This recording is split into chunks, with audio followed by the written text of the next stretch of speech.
Chapter 7:17. This is already the third day. The alliance leader's tent is filled with joyous songs. The feudal vassals are drunk and dreaming, indulging in the land of beauties. Cheng Jing and Feng Ju sat opposite each other. The two of them each held a black and white chess piece and were fighting on the chessboard. It was hard to determine the victor. Feng Ju's expression was calm, and his jade-like black eyes drooped slightly. Didn't you already expect this? Everyone in the alliance meeting had their own ulterior motives. The Lu father and son and the Su brothers, who were capable of carrying the weight of the alliance, had gone on strike and slacked off, while the latter only knew how to study their reputation and form cliques for personal gain. The alliance was like a group of dragons without a leader. Even though they had formed an alliance and chosen an alliance leader, in the end, they were still not strong enough. If people are of one mind, what's the difference between that and a plate of loose sand? Feng Ju lowered his voice and thought about his next move. This time, it was his turn to make a move. He had to be extremely careful with this step. Otherwise, what awaited him would be Cheng Jing's storm-like attacks. Feng Ju's style of playing chess was to advance step by step. Regardless of whether it was offense or defense, he had to be flawless, which was suitable for long-term battles. The longer he delayed, the better it would be for him. Cheng Jing's style was somewhat similar to Feng Ju's. What was different was that once he found a loophole, the originally gentle breeze and drizzle would turn into a violent storm, extremely aggressive. Feng Ju was steady, while Cheng Jing was seeking danger amidst stability. Cheng Jing said, "What a pity. I thought Lu Shi would fight for the position of alliance leader. If this person is the alliance leader, the situation might be different." Feng Ju was surprised and asked, "Does Yumo have a high opinion of Lu Lanting? Lu Shi alone was able to reverse the decline of so many vassal forces?" Lu Shi studied under Master for 3 years. Master valued him very much. Lu Shi had studied for 3 years, stirred up trouble for 3 years, and constantly made enemies. If he didn't have a strong backer and a good father to support him, he might have gotten into trouble long ago. However, this person was capable of causing trouble and was not afraid of it. On the surface, he looked calm and composed, but on the inside, he hated evil as if it was his enemy. If he were the alliance leader, he probably wouldn't be able to tolerate those people who indulged in singing and dancing all day long. As for Su Bei? A glib tongue, good at business, concerned about reputation, but not about facts. With such a person as the alliance leader, in the end, he will only pretend that everything is peaceful. Don't underestimate the fact that the alliance leader's reputation was greater than his actual power. However, he still had some influence on the alliance. With Su Bei's personality as the alliance leader, he was bound to fail miserably. Cheng Jing could see it clearly, which was why he didn't have high hopes for this alliance meeting. He wasn't the only one. Many people in the alliance could see it too, but they didn't say it out loud. Feng Ju looked down. That's a pity. Lu Shi obviously wants to stay out of this. He won't get involved in this. As the two of them were talking, the tent flap was lifted, and cold wind poured in through the opening. Huang Song's footsteps were hurried, and his face was still full of anger. Cheng Jing and Feng Ju looked at each other and then at Huang Song. The alliance isn't holding a banquet? The banquet was disrupted by Yang Jian. He brought men with him and charged into the tent. What? How could Yang Jian? Feng Ju was shocked by the news. Why would Yang Jian suddenly bring his men to the alliance's camp? Huang Song took a deep breath. Seeing Feng Ju's reaction, he knew that he had misunderstood. He hurriedly explained. I haven't finished speaking.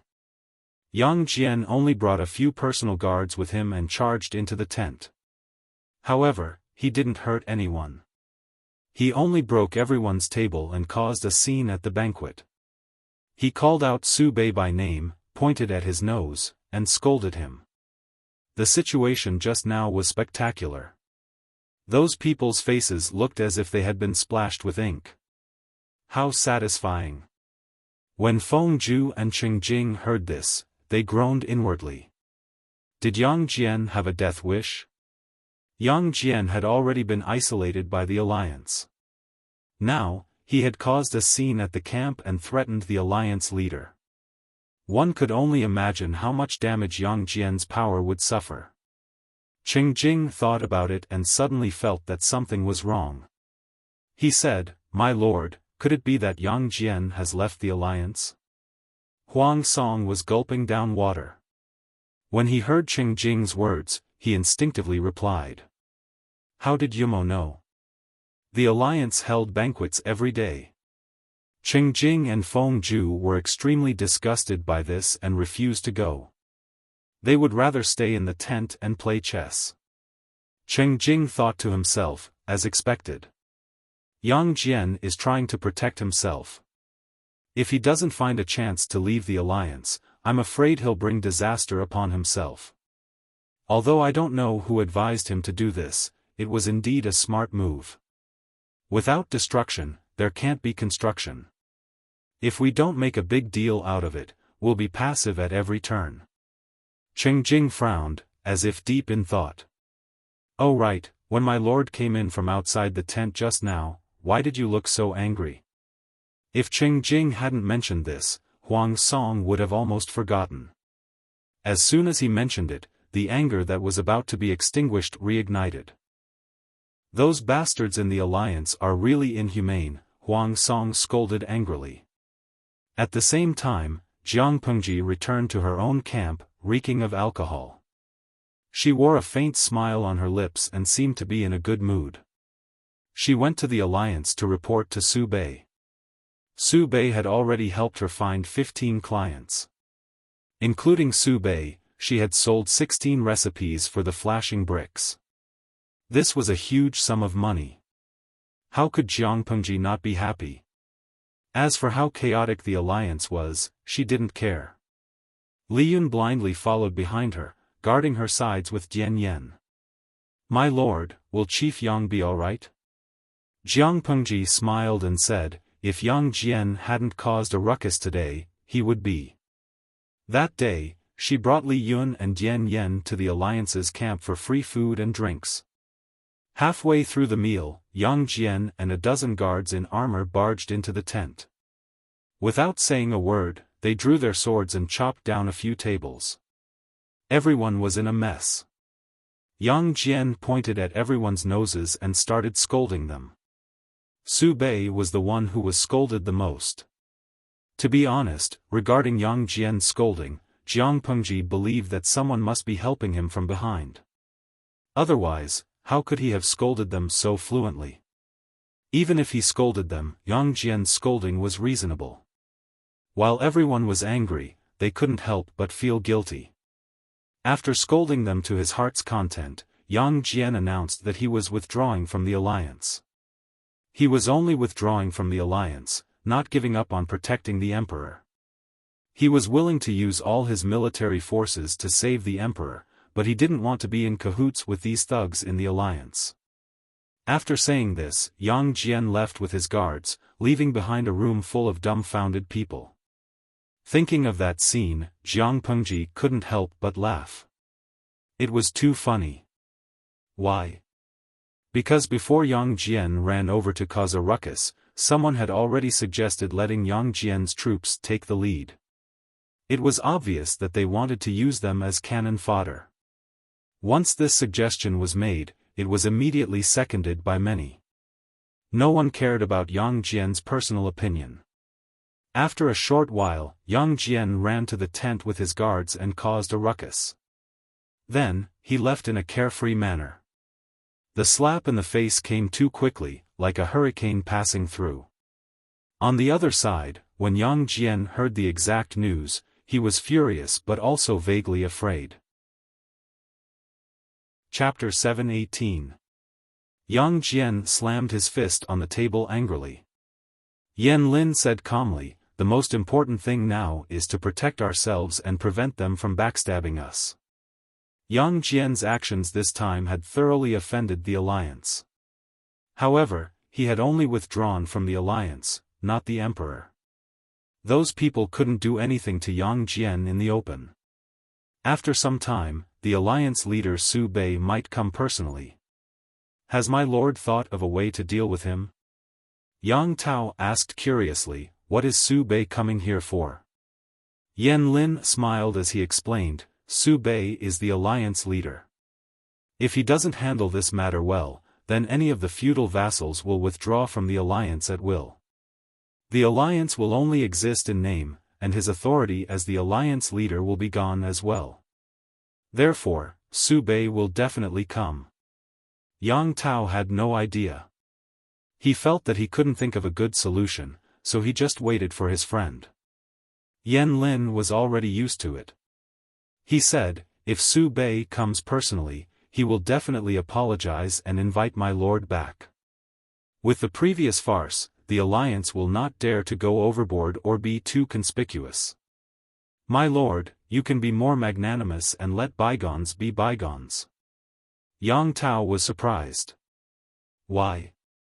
He just withdrew from the alliance and now he's going back. It would be embarrassing to be so fickle. Yang Jian understood. Creating a ruckus at the banquet was not so much to protect themselves, but to express their attitude and make the alliance afraid. If things went too far, with just Yang Jian's 15,000 troops, it would be difficult for them to resist the pressure of the alliance. Rather than having a falling out, it was better to each take a step back and protect each other's reputation and interests. Alright, then let's do as Xiaoyang suggested. As expected, 2 hours later, Su Bei came to visit them personally. When Jiang Pengji heard Su Bei swallow his pride and advise Yang Jian, she knew that the highlight of the alliance meeting was about to begin. Yang Jian's ruckus was equivalent to exposing the alliance's fig leaf. They couldn't continue to lie to themselves. They could only brace themselves and discuss official matters. After all, we are the alliance that came to save the emperor. We have to put on a show. Jiang Pengji smiled. Life was finally not boring. Before, no one exposed them, no one took the lead. Everyone lied to themselves and others, slacking off whenever they could. Now that Yang Jian had caused trouble and exposed the fact that they were slacking off, they could only pack their bags and go back to work. On that day, alliance leader Su Bei invited all the powers to discuss important matters. This time, it wasn't about eating, drinking, or watching a dance. Some people were indifferent, watching the show while others were rubbing their fists, eager to give it a try. Under the leadership of the alliance chief, Su Bei, everyone gathered together to discuss how to rescue the emperor and annihilate the traitors who had brought chaos to the imperial court. Some people suggested attacking Prince Changshu first. Only by killing him could Chenzhou be safe. Someone suggested entering Chenzhou first and finding a way to ally with the forces there to resist Prince Changshu's forces. There were also people who suggested attacking Prince Changshu's base in Zhangzhou to see if he would come to the rescue. The first two suggestions were reasonable, but the last one was simply a joke. Yan Lin glared at his best friend. Yang Tao, who had suggested the funny idea, shrunk his neck and shut his mouth. After discussing for a while, no one was able to reach a consensus, because no one could convince anyone else. Listening to the strategists from various families bickering, Jiang Pengji had the urge to fall asleep. She raised her sleeve to cover her mouth and yawned. She squeezed out 2 drops of tears from the corners of her eyes. Then, as if nothing had happened, she put down her sleeve and continued to daydream. She had the audience in the streaming room. These idle people could chat with her and kill time together. The others didn't have such a thing. How did the others endure such a boring and long meeting? Jiang Pengji was daydreaming when she heard someone mention her name. She subconsciously raised her head to look at the other person. Although she was daydreaming, the audience in the streaming room recorded it for her. The bullet screen was filled with handwritten subtitles typed by the audience. Rose Legend, Streamer, Master Yuanjing said that you studied at Langi Academy and that Master Yuanjing valued you. He felt that we should work together, so he asked if you had any good suggestions. Damn, why did this fellow suddenly drag the streamer into this? She was calm and composed, without any flaws. No one noticed that she was daydreaming. I can't say that it's a brilliant idea, but I do have some suggestions. Jiang Pengji named a few feudal lords and pointed out their strengths and weaknesses in a concise manner. Finally, she said, the alliance has a large number of soldiers and generals. They're independent. If we force them to merge, even with the alliance's command, I'm afraid they won't be as flexible as normal armies. So, in my opinion, I suggest that we split our forces. One group will reinforce Chenzhou, one group will contain Prince Changshou's forces, another group will provide support from the side, and then another group will take a detour and attack Prince Changshou's rear. Because of the lack of cooperation between the 23 forces, they couldn't unleash the combat power of 400,000 soldiers and horses. Since that was the case, it was better to split their forces, display their flexibility, and play to their strengths and avoid their weaknesses. However, as soon as she finished speaking, an old general faintly mocked her.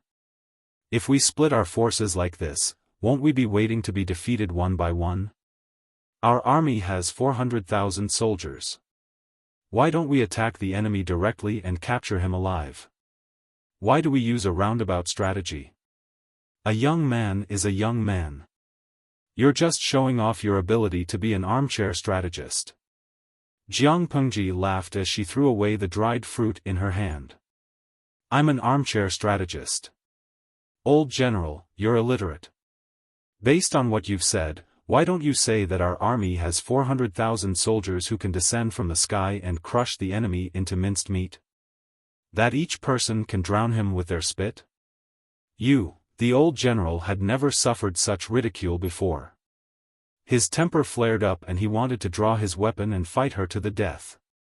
Jian Yan and Li Yun were not to be outdone. They stepped forward to protect Jiang Pengji. The entire tent was filled with the smell of gunpowder. Qing Jing, who had suggested to listen to Jiang Pengji's opinion, was speechless. He had only heard of Lu Shi's sharp tongue and how he deserved a beating from others, but he had never heard it with his own ears. Only now did he understand why others always gnashed their teeth in anger whenever this person was mentioned. His tongue was too cheap, comparable to Feng Zhen's.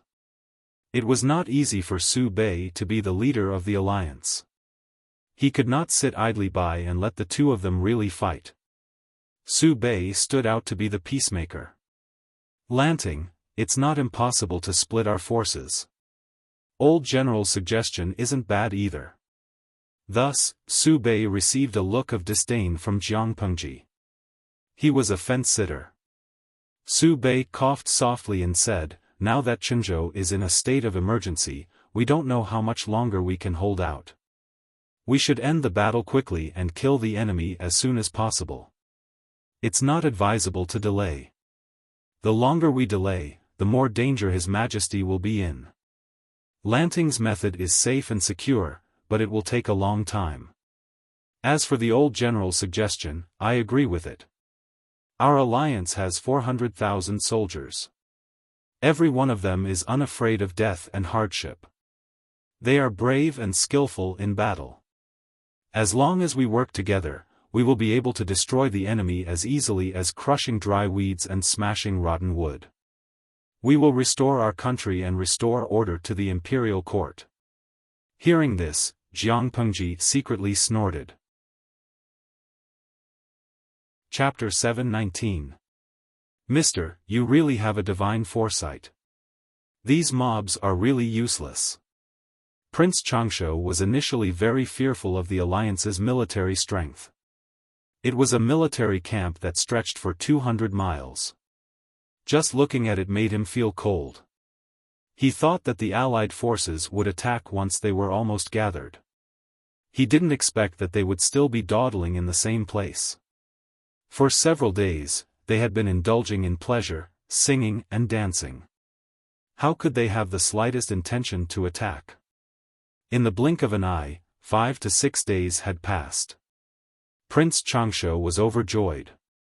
According to Meng Zhan's plan, they would pretend to not make a move and use it to confuse the allies. They would let them continue to be in a safe environment where there was no threat. Secretly, they would send a surprise attack to the hinterland of Chenzhou. As long as they took down the emperor and ascended to the throne, Prince Changshu could then, in the name of Dongqing's emperor, confer titles on the various feudal vassals of the alliance army. This would break their unity from within and the alliance army would collapse on its own. Now, everything was going according to plan. How could he not be happy? Meng Zhan was wearing a pure black Confucian robe. He held a closed jade bone fan in his hand. The surface of the fan was old and the pendant was worn out. This jade fan was his son Meng Liang's favorite treasure. Now, it had become a medium to remind him of his father. Meng Zhan sneered, "Don't be too relieved, Prince. This isn't over yet." This morning, our scouts reported that there have been some changes on the alliance's side. Due to Yang Jian's provocation, he scolded them for being lazy and greedy. The alliance has lost face and is preparing to attack Jiamen Pass. After Prince Changshu heard this, his face suddenly turned pale, as if he was covered with a thick layer of powder. What should we do? How can a mere Jiamen Pass resist these traitors? Jiamen Pass was the only way to enter Chenzhou from Huangshui County. With the help of the Meng family of Cangzhou, Prince Changshu had already conquered 20% of Chenzhou's territory. Now he was in a stalemate with the imperial court at another checkpoint. If they could break through Jiamen Pass, the allied forces would catch up with Prince Changshu's army in less than 2 days. At that time, it would be troublesome if they attacked from both the front and back. Meng Zhan's lips were still curled into a cold smile. He said, "What are you afraid of? Because they chose Jiamen Pass, we could attack Chenzhou with peace of mind. If the alliance chose to split up, it would be troublesome." Jiamen Pass was located at the crossroads of the mountain range. The terrain was steep, and the mountains were undulating. At the Jiamen Pass, 2 mountains stood opposite each other. They were steep and shaped like a gate. This is not a good place to fight. Prince Changshu was anxious. It was true that Jiamen Pass was easy to defend but not easy to attack. But the enemy had 400,000 soldiers, and they could easily break through. "Sir, the allied forces are outnumbered. I'm afraid that Jiamen Gate won't be able to hold them off. If they are willing to use manpower, impossible," Meng Zhan said decisively. His eyes were cold. "Your Highness, you overestimate their integrity. They are a bunch of greedy people. Who would be willing to sacrifice their soldiers and use their dead bodies to clear the way for others? No one is willing, so your Highness can rest assured. Jiamen Pass could hold off the allied forces for at least half a month. Half a month's time is enough for us to overturn the universe and help you ascend to the throne." There were many elites in the alliance, but they were too selfish. Who knows how many elites will die here in front of Jiamen Pass? Meng Zhan gently tapped his palm with the jade bone fan. His eyes were full of sharpness, with strong killing intent. Jiamen Pass has always been easy to defend and difficult to attack. I wonder how long it will take for the allied forces to take it down. The allied forces broke camp and set up camp outside of Jiamen Pass. Jiang Pengji and Huang Song went out to patrol with their men. Looking into the distance, they could vaguely see Jiamen Pass through the fog. Jiang Pengji's eyesight was excellent, so she could see even more clearly. She noticed that there were many new signs of destruction near the gate. Not long ago, Jiamen Pass was still under the control of the imperial court.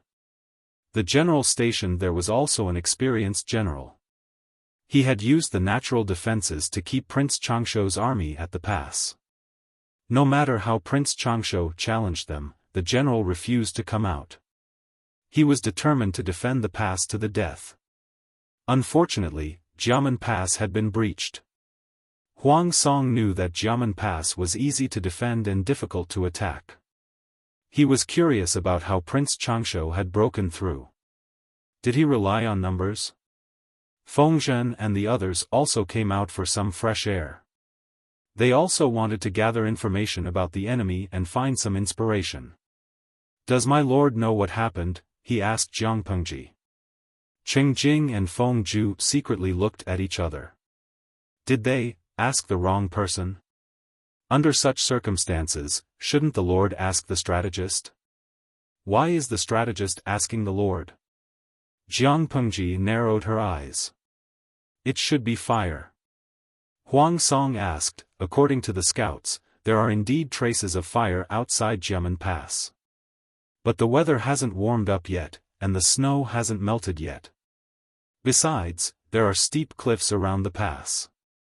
All the trees and weeds have been cleared, and there is still snow. How could they have set fire to Jiamen Pass?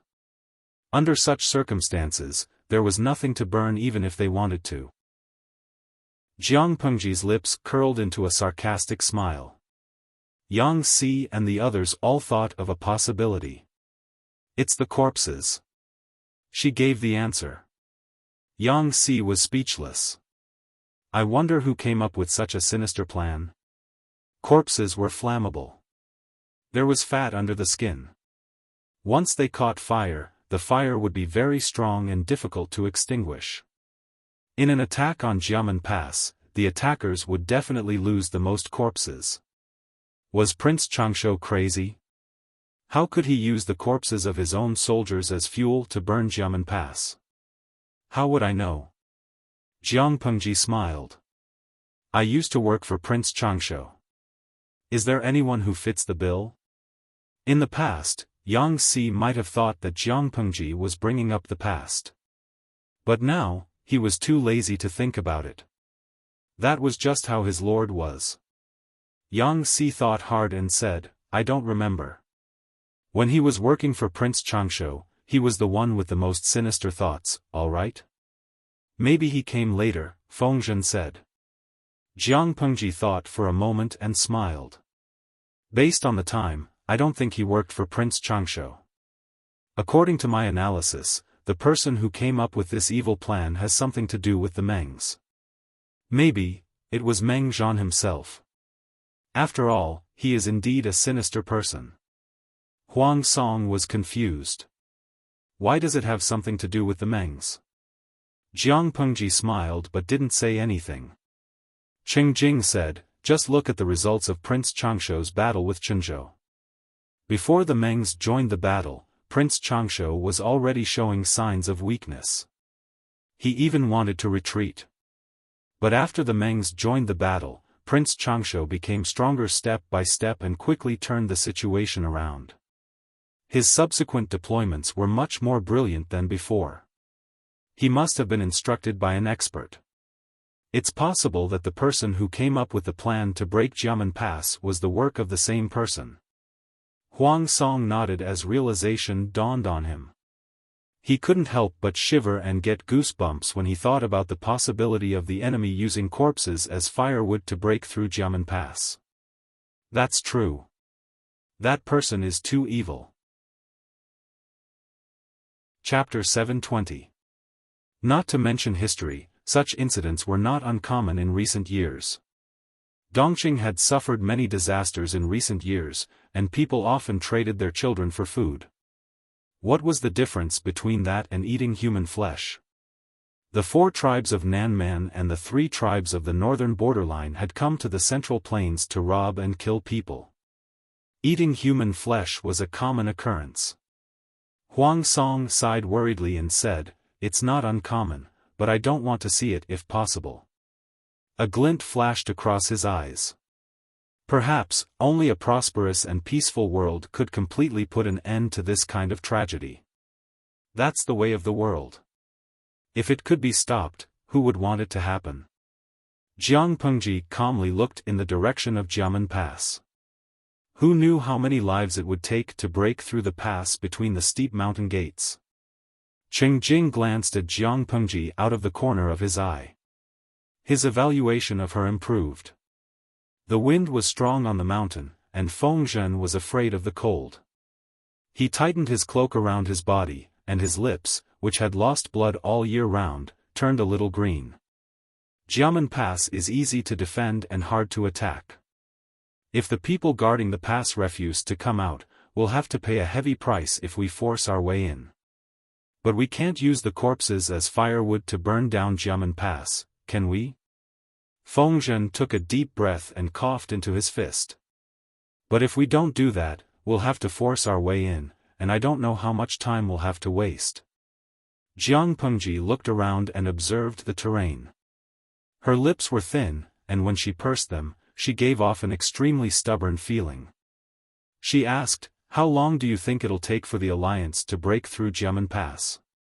Feng Zhu stood beside Huang Song, one hand on his forehead, and carefully looked in the direction of Jiamen Pass.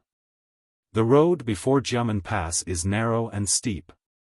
With the alliance's strength, we can probably break through in a day or two if we force our way in.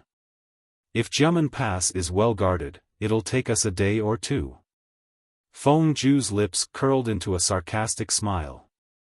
He added, "It's a pity that the alliance doesn't agree with each other. They'll retreat as soon as they see the terrain of Jiamen Pass." Why did they retreat as soon as they saw the terrain of Jiamen Pass? The terrain of the Jiamen Pass was steep and narrow, making it easy to defend and difficult to attack. The vanguard troops that rushed at the front almost died. Who would be willing to be the vanguard? Even if they were willing to fight, they would probably be conserving their strength and slacking off on the battlefield. When Jiang Pengji and Huang Song came out, the alliance was having a meeting. They were discussing who would be the vanguard. Thinking of those people arguing, Feng Zhu rubbed his forehead, feeling a headache coming on. He could still hear them arguing.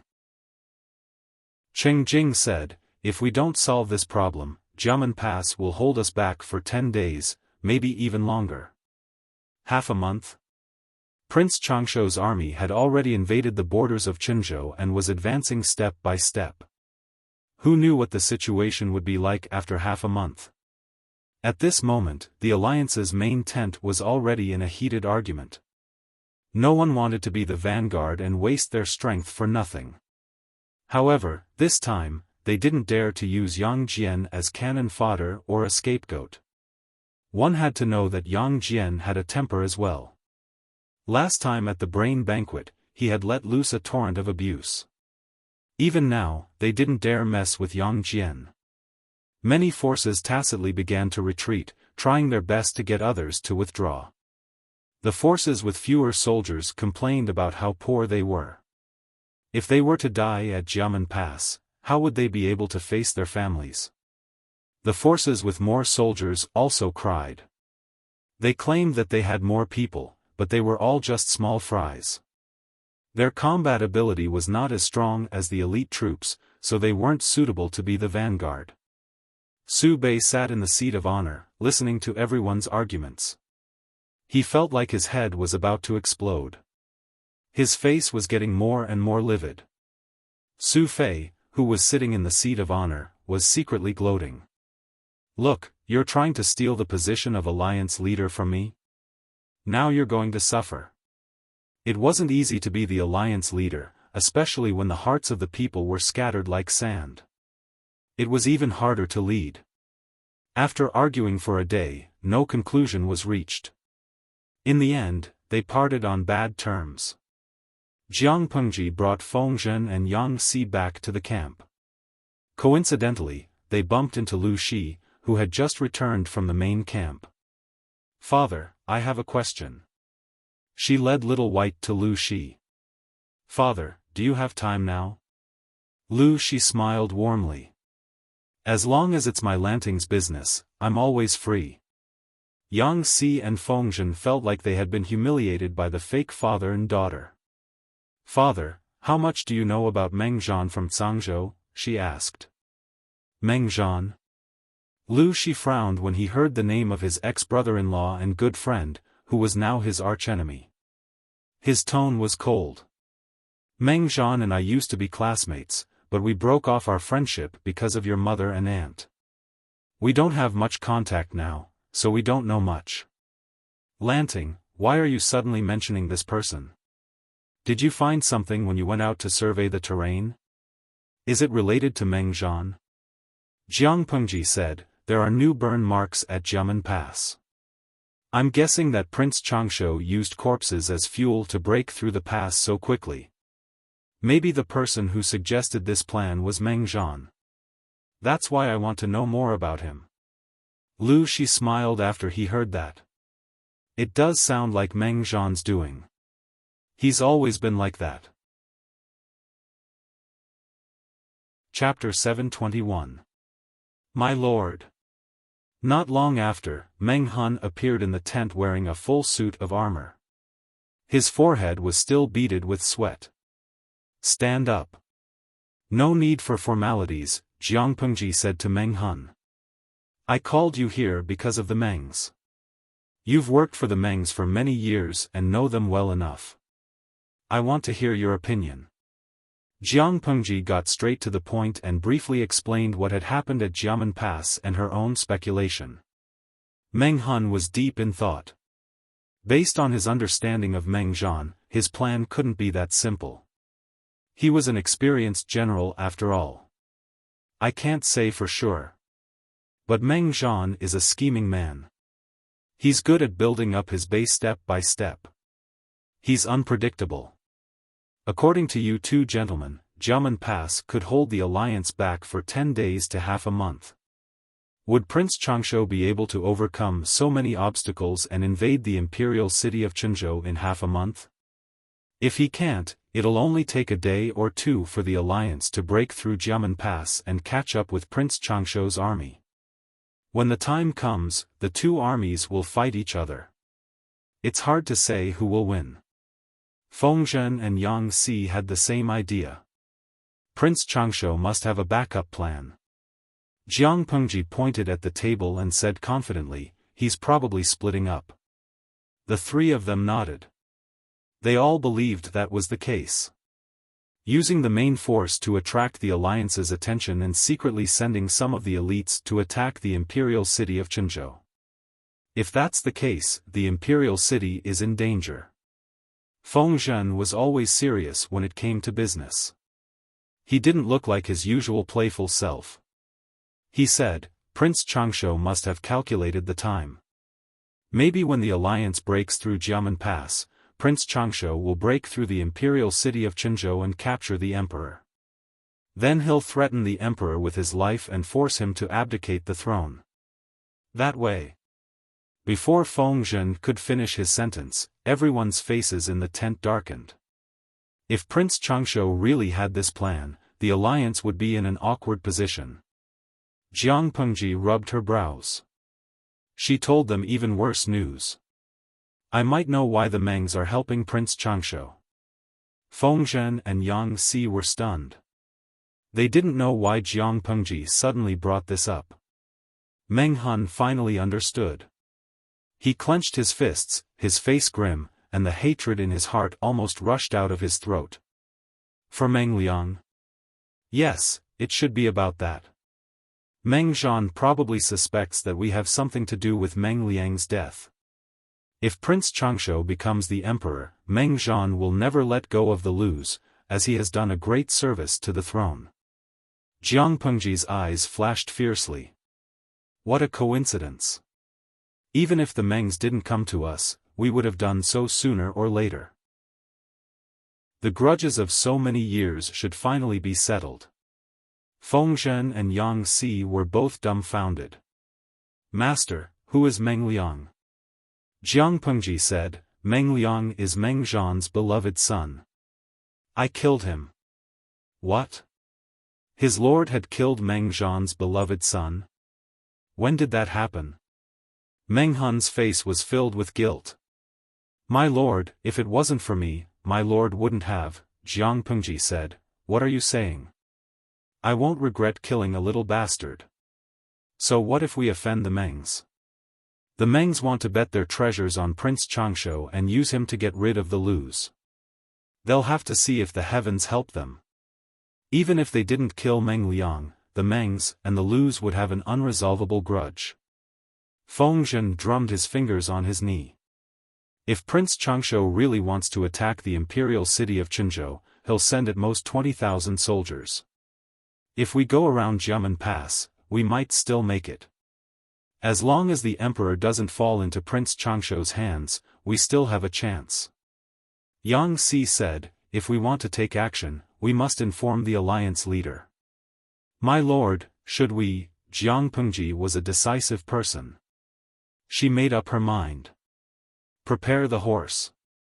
I'm going to find Su Bei. Before becoming the alliance leader, Su Bei's dreams were beautiful, but reality was much harsher than he had imagined. His head was filled with lawsuits. He felt like he was going deaf after listening to the vassals argue for a day. Finally, he could relax for a while. Someone outside reported that Lu Shi wanted to see him. Hearing that it was Lu Shi, Su Bei couldn't reject him. He could only force himself to be alert. Invite my worthy brother in. Jiang Pengji entered the tent. The two exchanged a few words, then she went straight to the point. Brother Su, you don't look happy. Are you still worried about the alliance? Su Bei let out a long sigh. My worthy brother knows me well. It is indeed because of this. After discussing for a day, we still couldn't decide who should be the vanguard.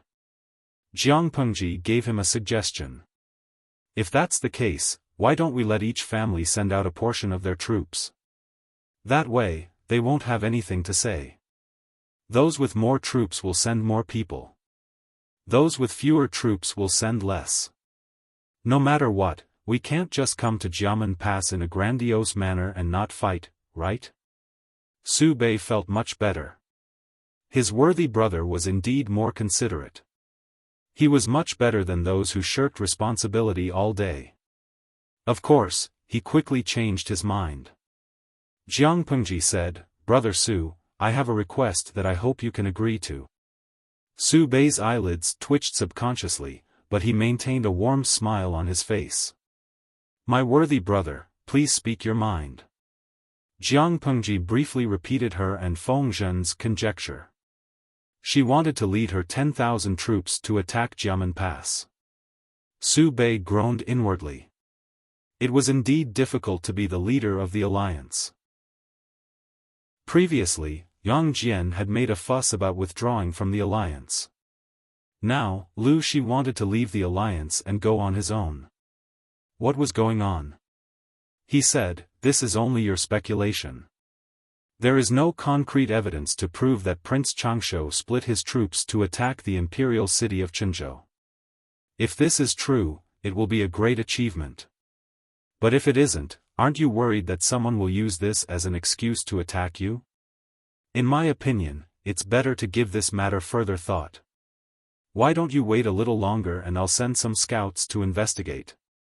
Jiang Pengji was so righteous that she wished she could carve the word justice on her face. This matter is urgent and cannot be delayed. As long as it can ensure the safety of the imperial court, I'm willing to go through fire and water for it. Su Bei didn't show it on his face, but his heart was already conflicted. If you leave midway, how will I explain this to the other feudal lords? Jiang Pengji pursed her lips and stared straight at Su Bei. Su Bei looked back at her silently. The two of them were in a stalemate when a soldier came to report that Yang Jian was requesting an audience. Su Bei was surprised. Why would Yang Jian suddenly visit at this time? Could it be that he couldn't stand the quarrel during the day and wanted to stir up trouble again? Invite Chief Yang in. Yang Jian had arrived, but he wasn't alone. Behind him was a young scholar in a green bamboo robe, Yan Lin. Jiang Pengji frowned inwardly when she saw this. Chapter 722. As expected, when Yan Lin spoke on behalf of Yang Jian, Jiang Pengji knew what the two were up to. Su Bei was also surprised. He quietly listened to Yan Lin's words and secretly glanced at Jiang Pengji. Did the two groups really not discuss this beforehand? He had every reason to suspect that Yang Jian and Jiang Pengji had teamed up to mess with him. I didn't expect County Chief Yang to have such thoughts. Su Bei adjusted his emotions so that he wouldn't lose his composure. Both of them wanted to leave the organization and wander around. Did they even consider his feelings as the alliance leader? Everything else can be discussed, but this matter is a little difficult. Yan Lin was shocked. He subconsciously looked at Jiang Pengji. Why did the alliance leader say that he had such thoughts? Could it be? Su Bei gave a definite answer. He said, before County Chief Yang came, Brother Lanting was talking to me about this. Yan Lin pretended to be calm and smiled. I didn't expect my lord to have the same thoughts as Magistrate Lu. Jiang Pengji secretly chuckled. Just by looking at Yang Jian's face, she didn't believe that Yang Jian had come up with these ideas. Each of the three parties had their own ideas. For a moment, the tent fell into an eerie silence. The viewers in the streaming room were also burning with anxiety. Unfortunately, they were separated by a dimensional barrier. No matter how anxious they were, it was useless. Hank Xiaoyu, I'm so angry. I want to grab Su Bei by his collar and smash his head open. What is this person so conflicted about? The Fairy Queen's crimson, sigh, he's the alliance leader. He has to consider many things and weigh the benefits. I have a good impression of Su Bei, but if he keeps obstructing us, I also want to smash his head open for his nonsense. Shengshitai, you all want to smash Su Bei's head open. I feel sorry for him. Seriously, as the alliance leader, he only has a good reputation. He doesn't have much power. The streamer and Yang Jian both wanted to leave the group. Su Bei was also very tired. Mi Jiu, actually, I'm more interested to know if the streamer will work with Yang Jian's troops. After all, they are all going for the same goal. The streamer doesn't have enough troops. If she works with Yang Jian's troops, they can take care of each other. It should be a win-win situation. Just as the salted fish spectators were having their own discussions, Yang Jian was the first to break the stalemate. Yan Lin's expression was calm as he asked Su Bei, this matter cannot be delayed any longer. I hope that the alliance head can agree to it as soon as possible. A bitter smile appeared on Su Pei's face as he skillfully and easily played Tai Chi. I know that you want to be loyal to the country, but nothing can be accomplished without rules. The Alliance Army's rescue of the king concerns the fate of the country, and I cannot allow you to act recklessly. I must first discuss this with the other vassals. Yan Lin was a little angry. Even though he spoke calmly, there was a hint of mockery in his voice. Discuss with the other feudal vassals? They had been debating for an entire day about who should be the vanguard, but there was no conclusion. If we bring this matter up for discussion, by the time the results are out, I think Prince Changsho would have already been wearing the imperial robe and forced His Majesty to abdicate the throne. Jiang Pengji assisted him from the side. She said, this is an emergency. Brother Su, why don't you make an exception? Su Bei's eyelids twitched. How could he make an exception for this matter? If he really allowed Yang Jian and Lu Shi's troops to bypass Jiamen Pass, how would he answer to the other feudal vassals when they questioned him? The alliance army was not united to begin with. If something like this were to happen, the alliance army that they had painstakingly gathered together would completely fall apart. There is no room for compromise in this matter. If you are in a hurry, I can summon the feudal vassals right now, but we cannot act on our own. Yan Lin maintained his standard sitting posture. His hands were clenched tightly on his knees.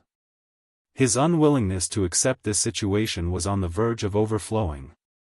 Yang Jian's troops had been ostracized and isolated by the feudal vassals the moment they arrived. Now, they had to shirk responsibility. It was really frustrating. Jiang Pengji was unhurried. She turned to Su Bei and said, Brother Su, have you ever thought about the alliance's future? Su Bei asked in surprise, "What do you mean, brother?" Jiang Pengji smiled. "The Alliance army has been ordered to rescue the king.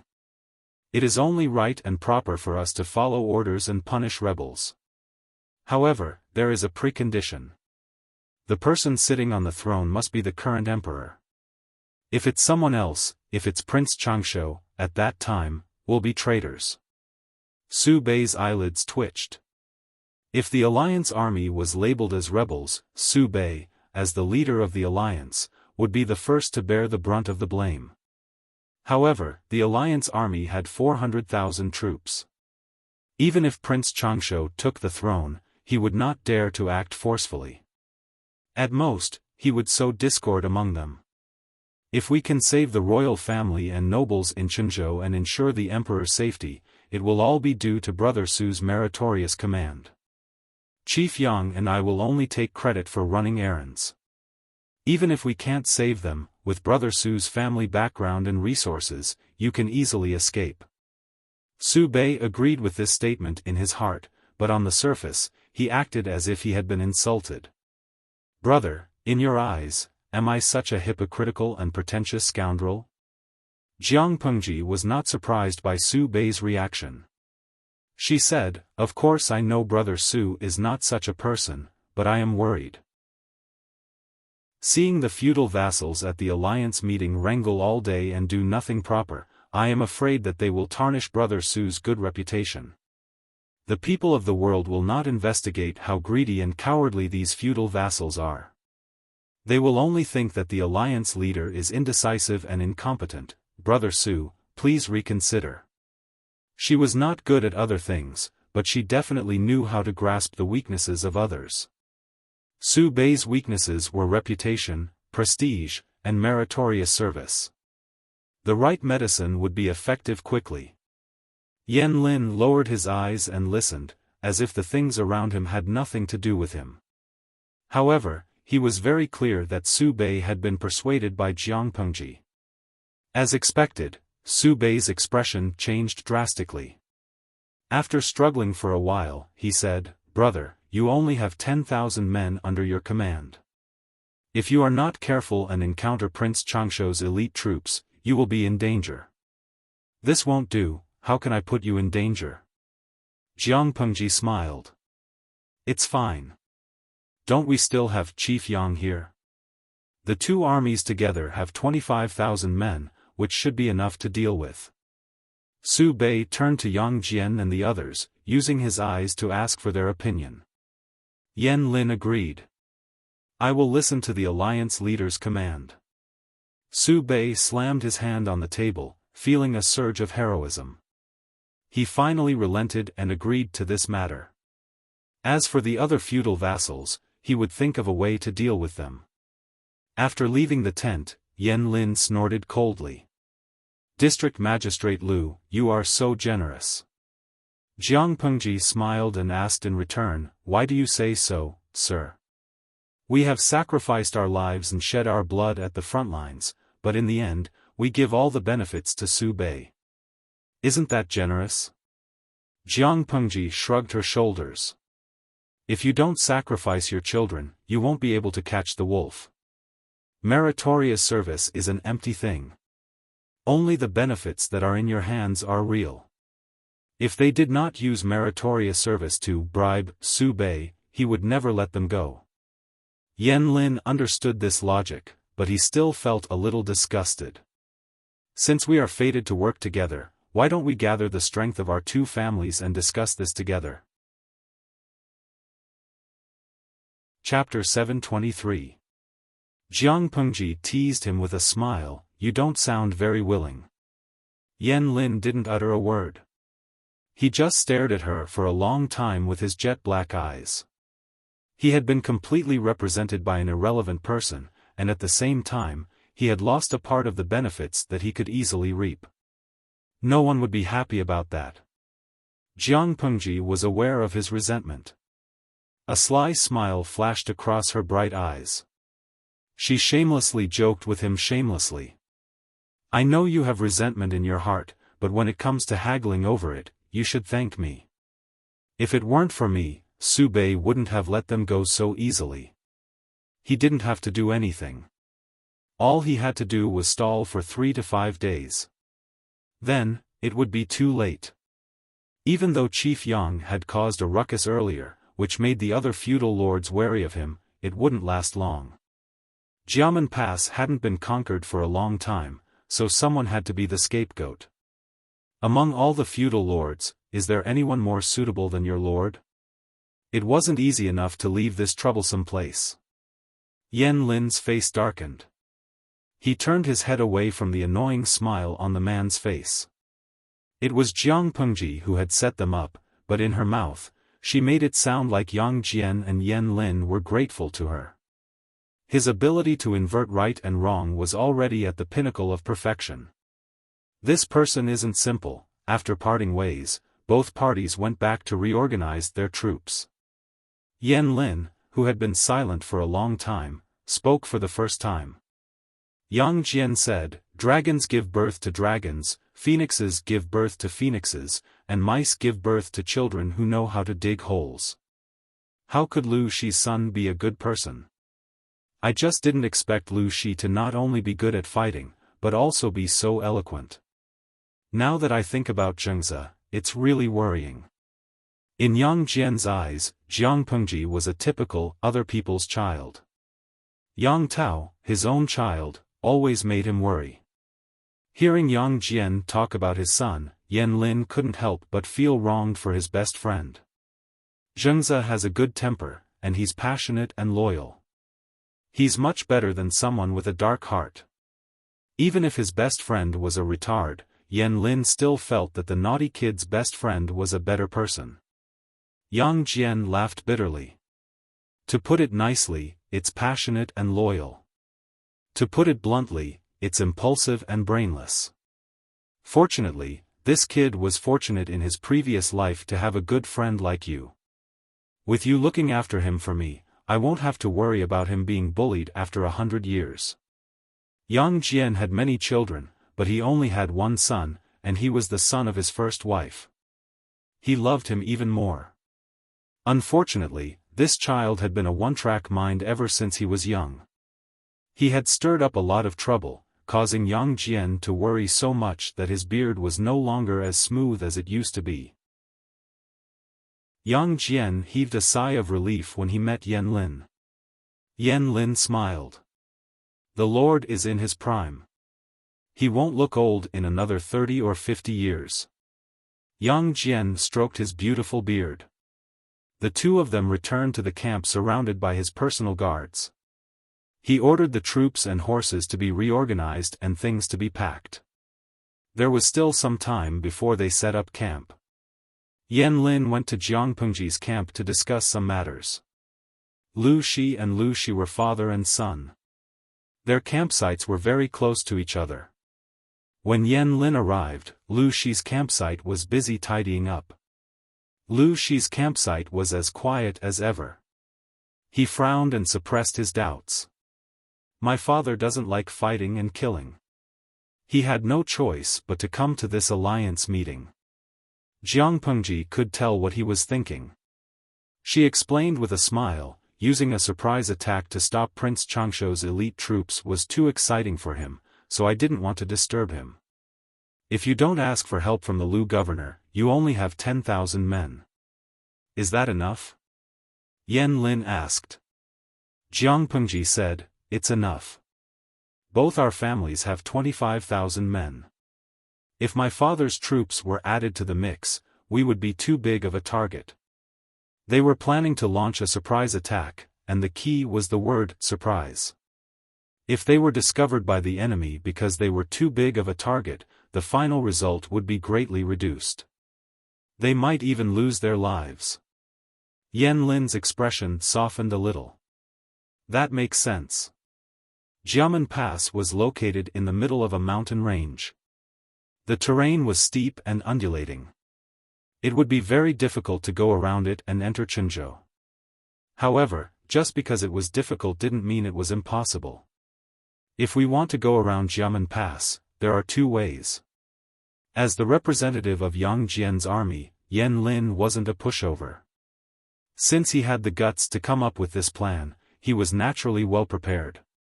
Even though it was an away battle, he was still full of confidence. The first way is through the water, but the current is fast and dangerous. We have to go against the current. If we aren't good swimmers, we won't be able to cross it. Yang Jian's men were from Zhangzhou's Dongmen County. There were many waters there, and the water was fierce. Every one of them was a natural swimmer. The water route around Xiamen Pass was only moderately difficult for them. However, most of Jiang Pengji's soldiers didn't know how to swim, which was a bit embarrassing. Fengzhen smiled and pointed at a certain mountain range on the map. The other way should be here, right? Yan Lin said, yes. However, the mountain path is rugged and dangerous. Wild beasts and poisonous insects roam the land. Normal people don't dare to enter because it's easy to get lost. In other words, if Jiang Pengji wanted to stop Prince Changshu, she had to choose between these two ways. If she felt that it was too dangerous and didn't want to take the risk, she could choose to take the longer route. However, it would take a lot of time, and she might even run into Prince Changshu's scouts. The two ways Yan Lin chose were both the shortest. If they walked normally, they would be able to get around Xiamen Pass in one night. Jiang Pengji smiled and made the decision. Deal. Let's set a time and place. We'll wait for you there. As soon as she said this, Yan Lin's expression turned into one of shock. The live stream room was flooded with comments of 666 for her domineering words. Liuli Huiyu, my streamer is still as domineering as ever. Not climbing koala, eh? What did the streamer do this time? Why are you guys giving her so many comments? Cha Yuanfei, hey, can't you tell? I remember the streamer said that Yang Jian's men were all good swimmers, so they would definitely choose the water route. They were so confident. The streamer's men can't swim, so they could only choose the mountain path. The mountain path was rugged and more exhausting. Looking at the map, the distance was longer than the water route. But the streamer said they would wait for Yang Jian's men. Isn't that domineering? Sai Pu, well, I can say that it's domineering, but it's even more annoying. Didn't you see that Yan Lin's eyes were about to spit fire? No one would be able to maintain 100% composure when encountering such a Chinibu like the host. Not to mention Jiang Pengji's enemies, even the people around her couldn't keep their master's mocking face. Deal. Since the district magistrate is so confident, let's meet up here. Yan Lin pointed at a spot on the map and his smile returned. Chapter 724. The pitch-black sky was like thick, black ink. Only a little moonlight shone on the ground. Jiang Pengji's troops were ready to depart. They quietly left the camp under the cover of the night. Yang Jian's situation was similar. The other feudal vassals were still living in a drunken stupor, continuing their tradition of enjoyment. There was no sign of the incessant quarrels they had during the day. Before Jiang Pengji left, she informed Lu Shi. He sent people to help cover up the two camps so that no one would find out that the two camps were empty. The weather is so cold, and it's so dark that you can't even see your fingers in front of you. Yang Jian and his men are crossing the river against the current. Fengzhen was wrapped in thick clothes and had a brand new hot water bottle in his arms. Even so, he still felt cold. He couldn't imagine how Yang Jian's troops could cross the river against the current. No matter how good they were at swimming, it would be difficult to protect their lives against the rapid and cold water. Thinking about stripping off their clothes and jumping into the water, going against the current, Fengzhen's small body couldn't help but shiver. His lips turned even whiter. Jiang Pengji smiled. She said, "Who told you that they have to jump into the water?" Huh? Fengzhen was surprised. But didn't Yang Jian and his men choose the waterway? If they cross the river by boat, they don't have enough boats. They don't have many soldiers, but they still have 15,000 men. How can they cross the river smoothly? Is it possible that Yang Jian has a trick up his sleeve? Jiang Pengji smiled but didn't say anything. She said, anyway, they can cross the river smoothly. We have to work harder here. Chenzhou was considered to be in the south. No matter how steep the mountains were, they had a limit.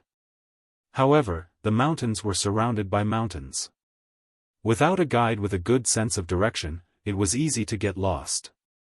Fortunately, it's still the cold season. If it were spring or summer, the miasma in the mountains, wild beasts, snakes, insects, and rats would be enough to make our army suffer. To make it easier for the troops to march and lighten their load, Meng Han took off half of his armor. He only covered his vital parts. It's cold now, so it's easier. If it were daytime, it would be even better. At least we wouldn't be unable to see the road. Marching at night was prone to trouble. Because of the lack of nutrition, many soldiers had night blindness and their vision was impaired. Even though Jiang Pengji had greatly improved the food in the military camp and distributed torches in groups of 50, marching was still very difficult. Jiang Pengji adjusted her strategy.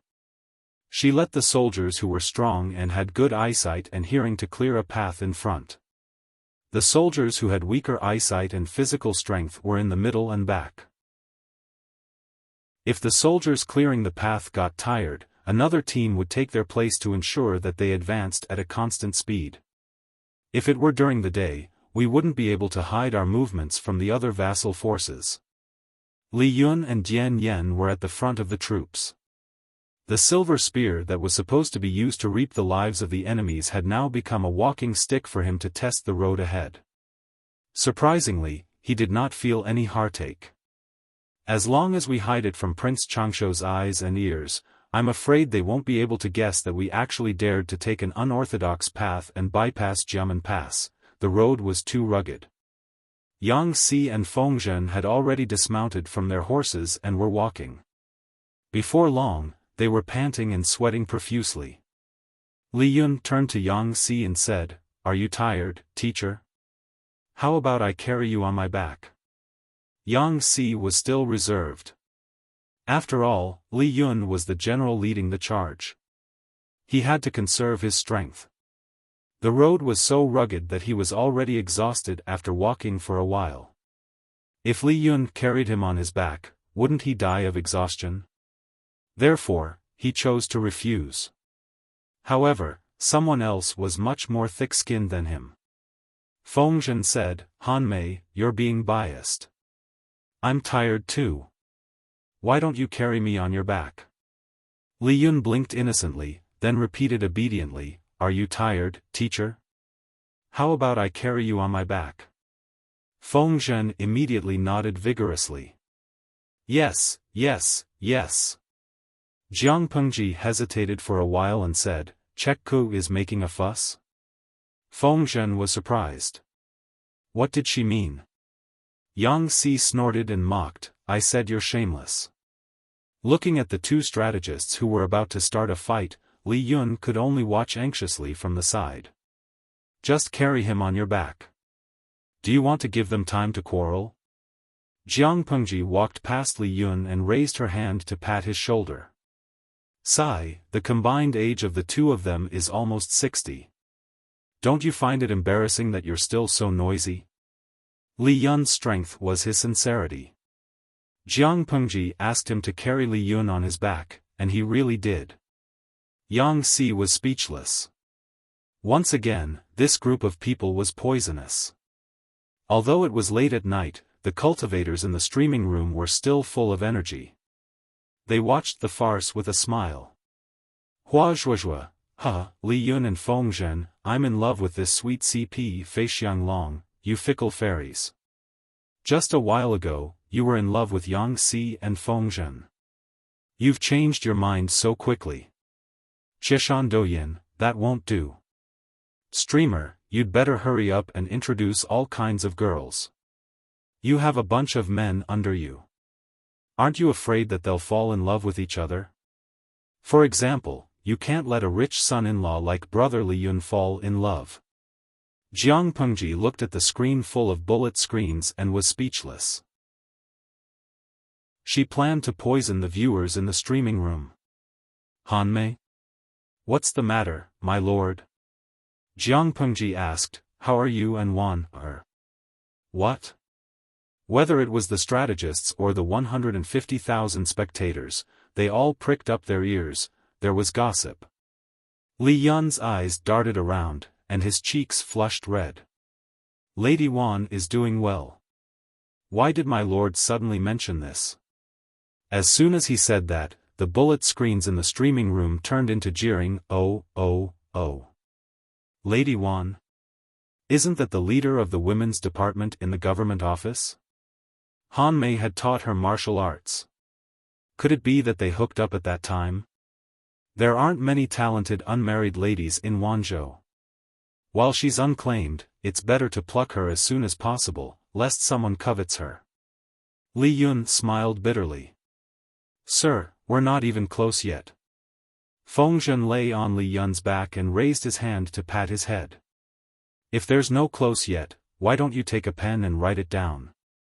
Yang Si smiled and shook his head. That's rare. Maybe in a few months, Wanzhou will be able to hold a proper wedding. The ratio of married and unmarried people under Jiang Pengji was basically the same. Yang Si was considered old and unmarried, but he had very high standards. He would rather sleep with women than find a mistress for his backyard. Ever since Feng Zhen beat his wife to death, he became a widower in peace. He was also in the red light district, having fun day and night. Of course, nowadays he was either busy with government affairs or war. He didn't even have time to look for the fifth young lady, let alone a young lady. Jiang Pengji jeered, when the time comes, I'll give you a few more months of salary in advance. Han Mei, the gift money you receive will be the same as their salary. How could Li Yun be a match for the teasing of a few trusted people? In a short while, he was so embarrassed that he didn't know how to walk. Listening to their teasing, Li Yun wanted to dig a hole in the ground. Chapter 725. The mountain road was rugged and difficult to navigate. It was easy to get lost. However, under Jiang Pengji's command, these problems were not a problem at all. The difficulties they encountered were much easier than expected. On the other side, Yang Jian's troops had also come prepared. They had experienced much more dangerous rapids. This was not a big challenge for a group of swimmers. Xiaoyang, can you still hold on? Yang Tao was breathing heavily. His face was no longer immature, but it was filled with the vigor and determination of a young man. Compared to Yang Tao's roughness and casualness, Yan Lin maintained his calm and reserved demeanor. I'm fine. Zhengzi, go ahead and take care of the lord. His arrow wound has not healed yet, so he needs to be careful. Yan Lin did not approve of Yang Jian's participation in the surprise attack, but Yang Jian was worried about his retarded son and did not dare let him lead the troops alone. Yang Tao nodded. Xiaoyang, you be careful too. Although the river was flowing fast, it was winter. The current was lower than when the tide was high, so the slope on both sides was exposed. The slope was gentle, so it could be used to reduce the difficulty. This was also one of the trump cards that allowed Yan Lin to reach the destination before Jiang Pengji did. One took the water route, and the other took the mountain route. Both hurried on without a word. The Alliance's camp in front of Jiamen Pass was still bustling with noise until a ray of white light dispelled the darkness in the sky. The sky turned from dark to gray, then from gray to light. Each of the feudal lords had their own agenda. With Lu Shi's help, no one realized that the Alliance had lost 25,000 men. However, they could hide it for a while, but they could not hide it forever. 2 camps with a total of 25,000 men were missing. Even the slowest person would notice something was wrong. The funny thing was, when they found out, it was already dusk the next day. Upon receiving this news, all the clans were shocked. And Shui had secretly joined the Hu County chief, Wu Mashang, to get some benefits. When En Shui heard the news, he saw Wu Mashang's sinister smile. This Lu Shi is just SOSO. A coward who ran away from battle. Lu Zhongqing must be crying his eyes out to have such a son. Wu Mashang snorted. Although he had no conflict with Jiang Pengji, he still hated the Lu father and son. Chongzhou, Wanzhou, and Hu County were all in the hands of the Lu father and son. As a member of the royal family, how could he stand it? Did the world belong to the Wuma family or the Lu family? And Shui said in a low voice, Lu Shi is not that kind of cowardly person. He would never run away in the face of battle. There must be some secret that we don't know about since he left in the middle of the night. Alliance head Su Bei should know about it. The prefectural governor can go and ask about it. Wu Mashang snorted disdainfully. Although he said that he did not care about others, he was still very afraid of them. Okay, let's go. On the other side, Huang Song also received the news at the same time. He didn't have much of a relationship with Yang Jian, so it wasn't easy for him to make a judgment. However, he had a certain understanding of Jiang Pengji and knew her temperament. Even if there were rumors outside that the two of them had fled at the last moment, Huang Song did not think so. There must be an inside story for the two forces to leave overnight. Feng Zhu and Qing Jing looked at each other. They knew what was going on. Feng Zhu and Qing Jing looked at each other. As if they had a tacit understanding of each other, they realized the crux of the matter and secretly realized that something was wrong. By the time Huang Song and the others arrived, the tent was already filled with people who had heard the news. They were not there to ask about the whereabouts of Yang Jian and Jiang Pengji's troops. They just wanted to watch Su Bei's show. They weren't there to ask about the whereabouts of Yang Jian and Jiang Pengji's troops. They were just there to watch Su Bei's show. Su Fei laughed. Big brother, you are not doing your job as the alliance leader. Someone came and went as he pleased. Su Bei glanced at him. There was no sign of panic or anger on his face. Instead, he was calm and composed. Who told you this? Su Bei glanced at him. There was no trace of panic or anger on his face. Instead, he was calm and composed. Who told you this news? As for what they were doing, I cannot tell you for now to prevent secrets from being leaked. Su Fei snorted coldly. He did not believe this excuse at all. He thought Su Bei was guilty. Su Bei kept a straight face, his eyes filled with disdain. Everyone, your first task is to break through Jiamen Pass. Nothing else is important. Su Bei's face was stern, and his eyes were filled with disdain. Everyone, your primary mission is to break through the Jiamen Pass. Everything else is unimportant. Lanting and Commandant Yang only had 25,000 soldiers, less than 10% of the Allied forces. Is it impossible to conquer Jiamen Pass without them? Alliance Master, you misunderstand. Su Fei's tone was sarcastic, and his eyes were full of provocation. Without them, the Alliance will naturally be able to conquer Jiamen Pass. However, as a member of the Alliance, he acted on his own. Did he take the Alliance leader seriously? With their actions, how could the Alliance's morale be united? Similarly, as the leader of the Alliance, you are also responsible for neglecting your duties. The tent was filled with the smell of gunpowder. Su Bei had said that Jiang Pengji and the others were being dispatched in secret and that the other details could not be made public. Su Fei insisted that this was Su Bei's excuse. Enough. Suddenly, a voice that was like ice jade was transmitted from outside the tent into the tent. Lu Shi, dressed in a scholarly robe and with a heavy cloak draped over his shoulders, strode in.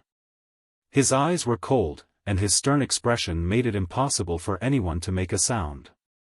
If everyone is curious, then wait for half a month. There will naturally be news of victory. Su Fei was a little afraid of Lu Shi's authority, but he was not afraid of death. Of course, as a father, I have to take care of the aftermath for my son. What if there is no news of victory in half a month? If there was no news of victory in half a month, it meant that Lu Shi's ambush had failed. He did not achieve the desired result, and he might even be killed by Prince Changshuo's army. His life would be in danger. Su Bei secretly signaled for Su Fei to shut up, but the kid continued to provoke him. If there is no news of victory, I will break through Jiamen Pass. Lu Shi said calmly. The son was arrogant, but the father was no different. Everyone was a little confused at first, but when they realized what was going on, they all glared at him. Lu Zhongqing, do you mean that we will not be able to break through Jiamen Pass in half a month? Lu Shi's lips curled into a mocking smile. It's good that you know your limits. Su Fei slammed his palm on the table. He was so angry that his hands were shaking. Lu Shi didn't even pay attention to him. He flicked his sleeves and left. Until the end, Su Bei still did not reveal the whereabouts of Lu Shi and Yang Jian's troops. Who knew if there were spies from Prince Changshuo among the alliance's troops? In short, Su Bei would not easily reveal anything that was related to the military secrets. However, even if he didn't say anything, there would still be people who would be able to figure out the truth. What a bold move. Qing Jing lowered his eyes. But this person relies too much on crafty tactics. Feng Ju was mentally prepared for this. After all, he and Jiang Pengji were old friends. Chapter 726. Qing Jing frowned slightly. His jade-like eyes glinted. Since Governor Lu is willing to back Lu Shi up, he must have safely bypassed Jiamen Pass by now. Feng Ju smiled. We think alike. They were right. After a night of running and climbing, Jiang Pengji finally led the army past Jiamen Pass and into Qinzhou. The morning light was bright and blinding. Jiang Pengji rubbed her eyelids, which she hadn't slept all night, to get rid of the soreness in her eyes. Let's settle the soldiers down and rest for a while. Eat some rations to replenish our energy and spirit. Feng Zhen rubbed his shoulders. He had fallen asleep on Li Yun's back in the middle of the night, but he hadn't slept well. His eyes had turned green. My lord, why don't you compete with Yang Jian to see who will arrive first? Jiang Pengji glared at Feng Zhen impatiently. In the end, is this kind of personal conflict more important, or is the soldiers more important? I was just saying that to piss them off. After a night of running, even with Jiang Pengji's coordination to ensure that they were on the right path and didn't take any detours, the soldiers were still exhausted. Jiang Pengji didn't want them to continue with this kind of exhaustion. She would rather spend more time resting. Thank you for your consideration, my lord. Feng Zhen smiled and cupped his hands. He had a sly smile on his face. Jiang Pengji didn't know what to say. The army rested and reorganized. Although they couldn't light a fire to cook, they had already prepared some dry rations before they left. They made a lot of rice balls that could be used as dry rations. The rice balls were also wrapped with a lot of finely sliced pickled vegetables. Together with the water in the water bag, it could barely be considered as a breakfast. The soldiers were fed like this, so Jiang Pengji didn't treat them any differently. It's still warm. I thought I would eat rice balls that were as cold as ice. The rice balls prepared by Li Yun were wrapped in several layers of cloth and stuffed into the inner layer of his armor.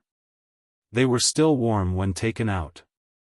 Eating the rice balls directly was dry and tasteless, so Jiang Pengji had someone add shredded pickled vegetables inside. It tasted a little salty in the mouth. It was good enough that the army could have such conditions in battle. No one complained, but the viewers in the streaming room felt sorry for them. Li Wushuang, my baby Yang Si is the most picky eater. Now that the conditions are tough, even the rice balls are so delicious. Fengsheng Shuiqi, same. Looking at the live broadcast, I suddenly feel that the lobster feast in front of me is tasteless. Xianyuan Mingjing, the person above me is poisonous. Did he really feel sorry for her, or did he deliberately poison her?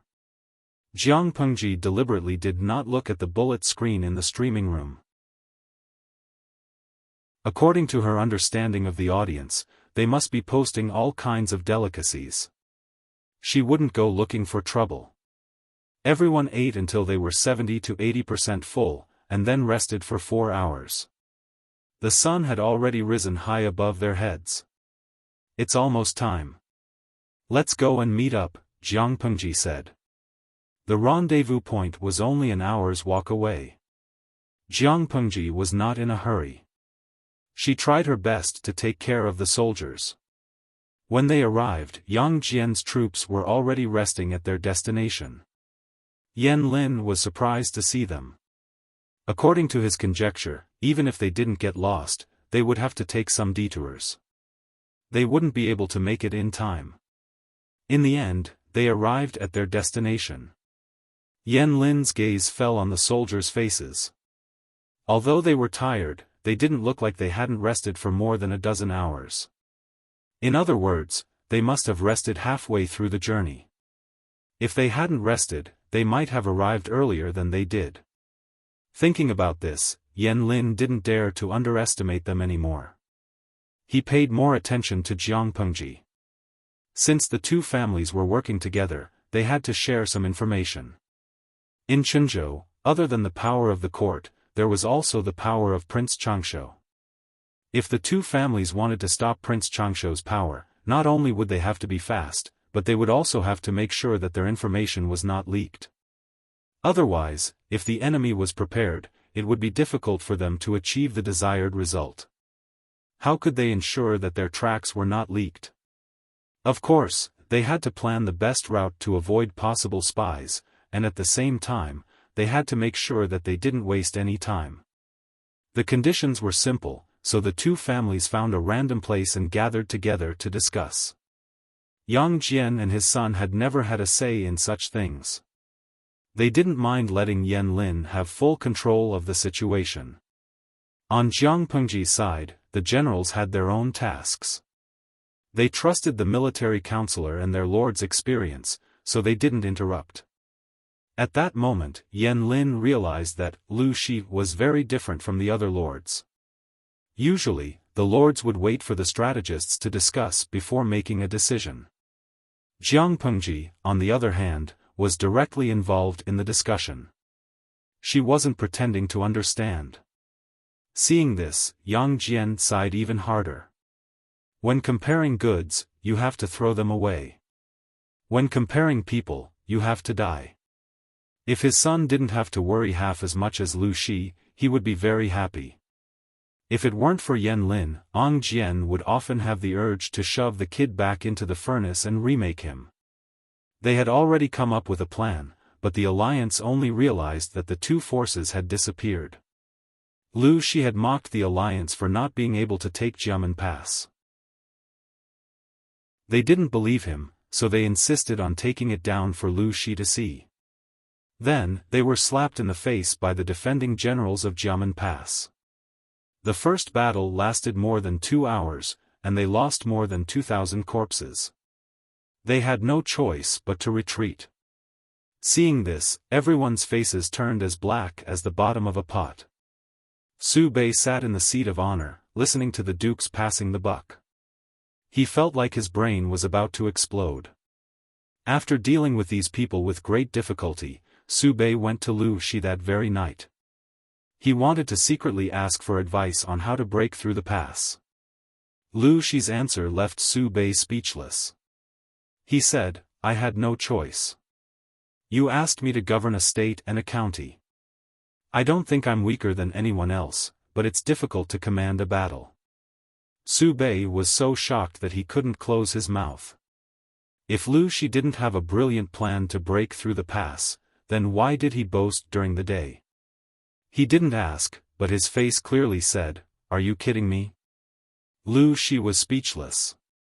Lu Shi said sternly, if I didn't say that, those people would have continued to attack the alliance leader and Lanting. How could I bear to watch that? In short, he had to say something. Acting cool for a while, but dealing with the aftermath was the crematorium. Su Bei was speechless. If there's no news of victory in half a month, how will you deal with it, Governor Lu? What he said was like spilled water. If he wasn't careful, he would be slapped in the face. If he was slapped in the face, how would he keep his dignity as a governor? Lu Shi secretly rolled his eyes and said, in half a month, the alliance's 400,000 soldiers should be able to break through Jiamen Pass. I said that they're useless. Are they really willing to give up?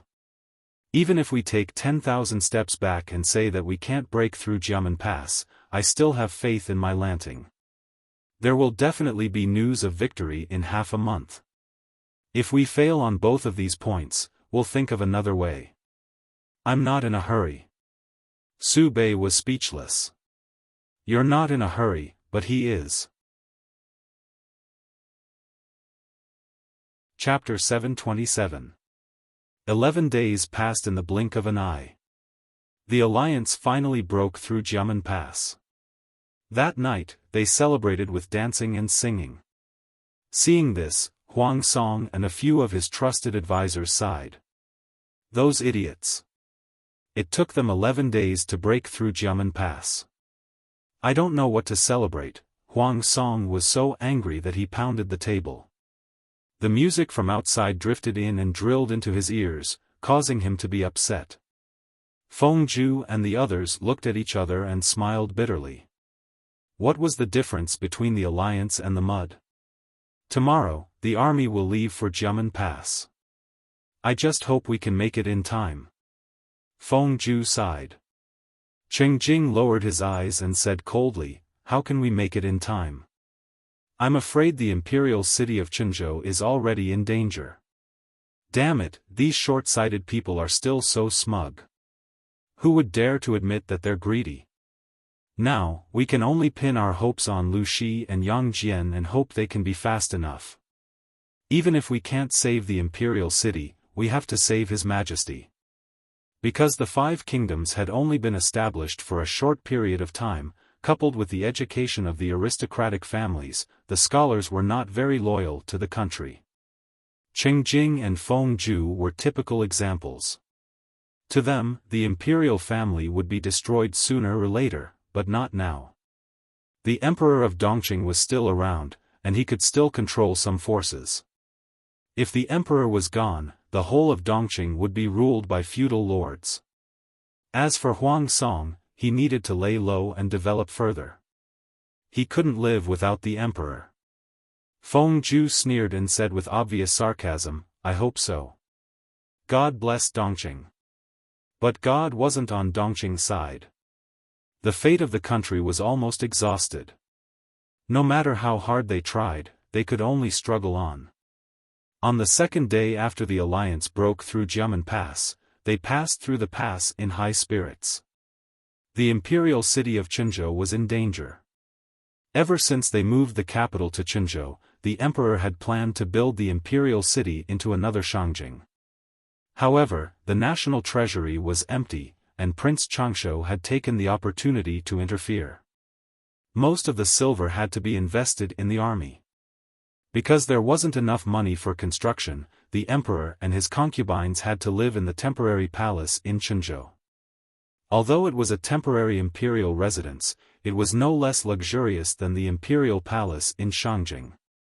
The emperor and his concubines could still live a befuddled and luxurious life. The emperor did not need to care about the war outside. He only cared about his own enjoyment. He embraced beauties, drank wine, and enjoyed himself. A luxurious life required the support of money, but how could he raise enough money for his extravagant spending? The emperor simply moved the secret practice of selling official positions and titles to the surface. Every official title was clearly marked at a price. The emperor's table manners were ugly and shameful to the aristocrats. The emperor had 3,000 beauties by his side, but the one he doted on the most was the former imperial noble consort, the current Empress Huijun. When talking about the Empress, many officials were filled with love and hate, gnashing their teeth in anger. Why was it a love-hate relationship? Because, as long as she was present, the emperor's violent nature would be greatly restrained, and he would not easily draw his sword to kill. Many officials were about to be executed by the emperor. It was all thanks to Empress Huijun's plea that their entire families were spared from the death penalty. Logically speaking, the officials had more or less received the empress' kindness, so why did they still hate her? When Empress Huijun was still the imperial noble consort, she plotted to murder the previous empress and seduce the crown prince, causing the relationship between the emperor and the crown prince to fall apart. The father and son turned against each other, and the crown prince's entire family was stripped of their status, demoted to commoners, and died miserably. As for the crown prince himself, he was beheaded by the furious emperor, and he died with his eyes wide open. Not only was the crown prince murdered by Huijun, but the second prince, the third prince, and the fourth prince, Wumajun, were also murdered. The second prince was found to have used witchcraft to murder the emperor and Empress Huijun. His house was confiscated, and he was killed. His mother's family was not spared. The third prince's presence was very weak, but his status was the most honorable. His mother was from a side branch of the Feng family, but she was found to have seduced his concubine's mother, caused chaos in the palace, and had sex with the emperor's new favorite beauty in public. As a result, she was stripped of her status and demoted to a commoner. As for the fourth prince, Wumajun, he did not end up well either. One day, he ran out of his mansion in a drunken fit and passed out on the side of the road. His legs were crushed by a few passing carriages, and he was now a cripple. Many imperial censors investigated and pointed the finger at Empress Huijun, but the emperor was deeply infatuated with her and did not listen to them at all. The court was in chaos, and everyone was panicking. The Meng family of Zhangzhou changed sides overnight. Prince Changshou, who was originally in a state of decline, made a comeback and defeated the Chenzhou army. The emperor drank until he was drunk, and Huijun spent all day with him. All the ministers who came to see him ate and went into seclusion. Huijun was now seductive to the bone. She seemed angry and resentful, and her eyes were full of charm. She said to the emperor, "Your Majesty, they are shouting outside again. Day after day, it's so annoying. If June doesn't like it, find a small eunuch and kick them out." The emperor touched Huijun's delicate, boneless hand with intoxicated eyes. At the mention of those noisy imperial censors, he felt a wave of irritation. Bad news came from the front line every day. It was fine if those ministers could not share his burdens, but they liked to meddle in the affairs of his backyard. So, he still liked to stay at Huijun's place. As long as he enjoyed her body, listened to her gentle voice, and enjoyed that moment of pleasure, he would be willing to die. How could he care about those officials outside who were babbling nonsense? Huijun smiled. It was not an exaggeration to say that her smile could topple a city. "Your Majesty, you'd better go out and take a look. If you continue to stay here, I'm afraid the ministers will criticize me again." The more magnanimous she was, the more the emperor hated the ministers. The emperor's eyes were fierce. "I won't go, I won't go. Let them kneel outside until they die. Both of them are useless. They can't share my burdens, and they make things difficult for me everywhere.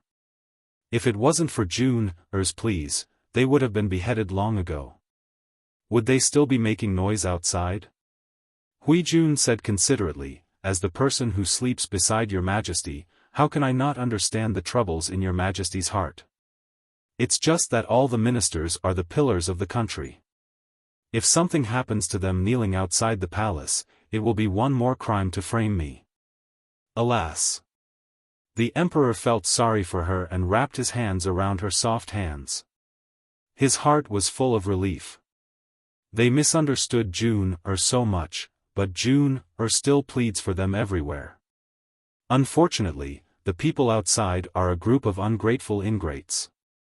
How can they deserve June's protection? The emperor frowned in his heart. He was increasingly disgusted with those ignorant ministers. June is still the best. Chapter 728. The emperor raised his hand to stop her. I believe you. Ignore the others. I've raised those unfilial sons for nothing. They're all animals who want to kill me. Those vermin who tried to kill their father and usurp the throne deserve to die. The ministers thought that Hui Jun had instigated the fall of the princes and even the death of the crown prince. But in reality, Hui Jun did get involved, but she was just taking advantage of the situation. At most, she was a catalyst and an accomplice. She wasn't the real mastermind. Who was the real mastermind? It was the emperor in front of them. June's body is comparable to the elixirs of immortals. It makes my body lighter and younger, the emperor said obsessively. We're still so young. We can have 8 or 10 children in the future and teach them well. They'll definitely be better than those bastards. Why did the emperor want to kill his sons? First, the princes were young and strong. They coveted the throne, but the emperor was gradually weakening. He was just not satisfied. Second, under Huijuan's deliberate provocation and schemes, the princes already had the intention to rebel. The emperor didn't have to be lenient to kill them. For an emperor, which was more important, the throne and his own life? Needless to say, the throne and his life were more important. With the throne and his life, his body was getting younger and younger. As long as he had a woman, anyone could give him countless sons. Rather than saying that Hui Jun had plotted against the princes, it was more accurate to say that the emperor had made Hui Jun the scapegoat and used her to kill his sons. Your Majesty. Hui Jun nodded shyly, seeming to be angry but not angry. When the emperor saw this, he laughed from the bottom of his heart and easily picked up the beauty. The two of them rolled into a ball on the dragon couch. The interweaving breathing created an atmosphere that made one's face and ears red. Their clothes were in tatters, and fragrant sweat continuously. Another day passed. An elite army of more than 20,000 soldiers descended from the sky and surrounded the imperial city of Qinzhou, which had been emptied of soldiers. War raged inside and outside the city. The common people ran in fear. Everyone was at a loss. The ministers and nobles packed up their belongings and prepared to escape with their wives and children. Inside the palace, the eunuchs walked hurriedly with panicked expressions. Some people took advantage of the chaos to steal and escape the imperial city. Inside the imperial harem, the concubines and beauties were panicking. One by one, they scrambled to steal gold, silver, jewelry, and clothes. Everyone was panicking, except for 2 people. The emperor breathed heavily and raged at the officials and the messenger. He was so angry that his chest hurt and his face was slightly green. The whole of Dongqing was his territory, but the rebels and traitors outside wanted to invade. They wanted the life of the emperor. The other person was the current Empress Hui Jun. She sat quietly on an exquisite couch, and the palace maids serving her were quickly packing up. Empress, is there anything else you want to bring? The personal palace maid asked her. Hui Jun was playing with a dagger embedded with all sorts of resplendent gems. When she pulled it out, the blade was suffused with a cold white light. She looked into the distance and said with a smile, I don't need any jewelry. Just do as you see fit. The palace maids looked at the Empress every day and felt that she was a celestial being. Now that they looked at her again, they felt that the Empress' smile was less bewitching and more pure and innocent. It was even more shocking. The palace maids returned to their senses and continued to tidy up the treasures in the Empress palace. Hui Jun looked down at the dagger and snapped it shut. Then, she hid the dagger in her sleeve and tied it to her arm. Dog Emperor. If it wasn't for this dog Emperor, she would have a gentle and kind father and a beautiful and virtuous mother. She would have been their treasure.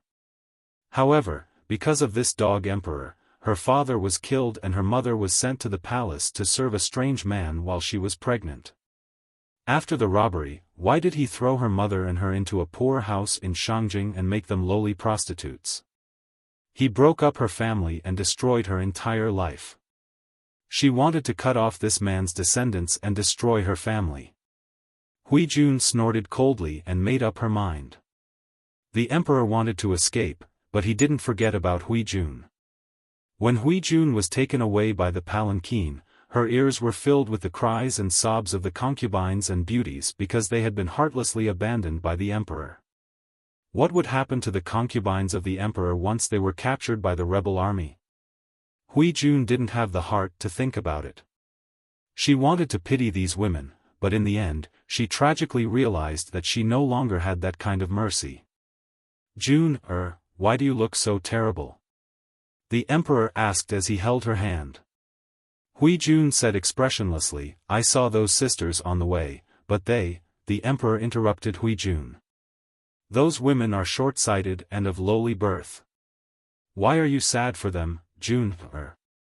Hui Jun's heart turned cold. Those women were all women that the emperor had recruited into the palace through various means, but now he had abandoned them like a pair of worn-out shoes. She said, I was just feeling sentimental for a moment. Things just grieve for their own kind. The emperor hugged her and gently comforted her. Jun, don't worry. I will never let you down. I will definitely protect your safety. Hui Jun nestled in his arms and revealed a blissful smile. However, her eyes were still cold, without a hint of a smile. The emperor and the ministers sneaked out of the city under the protection of the imperial guards. After all, Prince Changshuo's elite army only had about 20,000 men. It was impossible for them to surround the entire imperial city. Unfortunately, their whereabouts were still exposed after 2 days, and the enemy caught up again. The army that caught up with the emperor was the vanguard of the cavalry. More than 10,000 imperial guards were solemnly waiting information against the enemy. Outside, there were the sounds of killing and screams. The emperor's face was pale. He could only obtain some peace by holding Hui Jun's hand tightly. Your Majesty, you are the true Son of Heaven.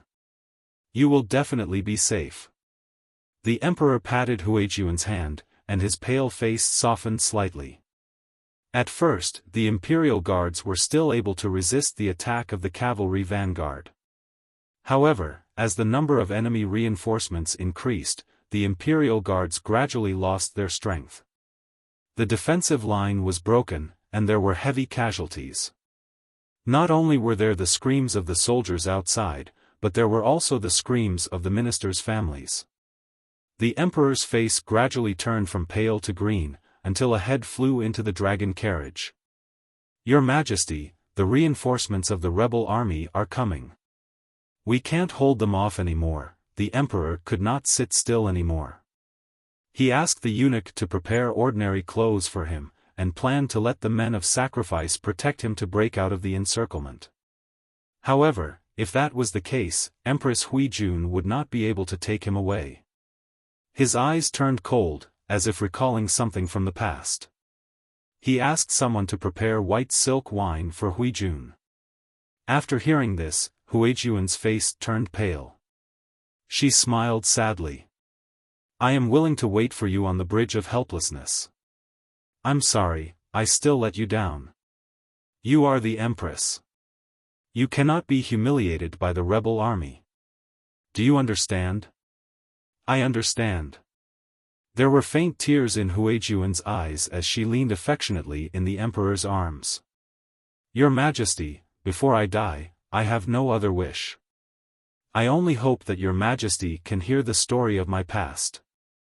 If I can live completely in your heart, I can die without regrets. The emperor was anxious, but under Huijun's reassurance, he became more patient. Speak.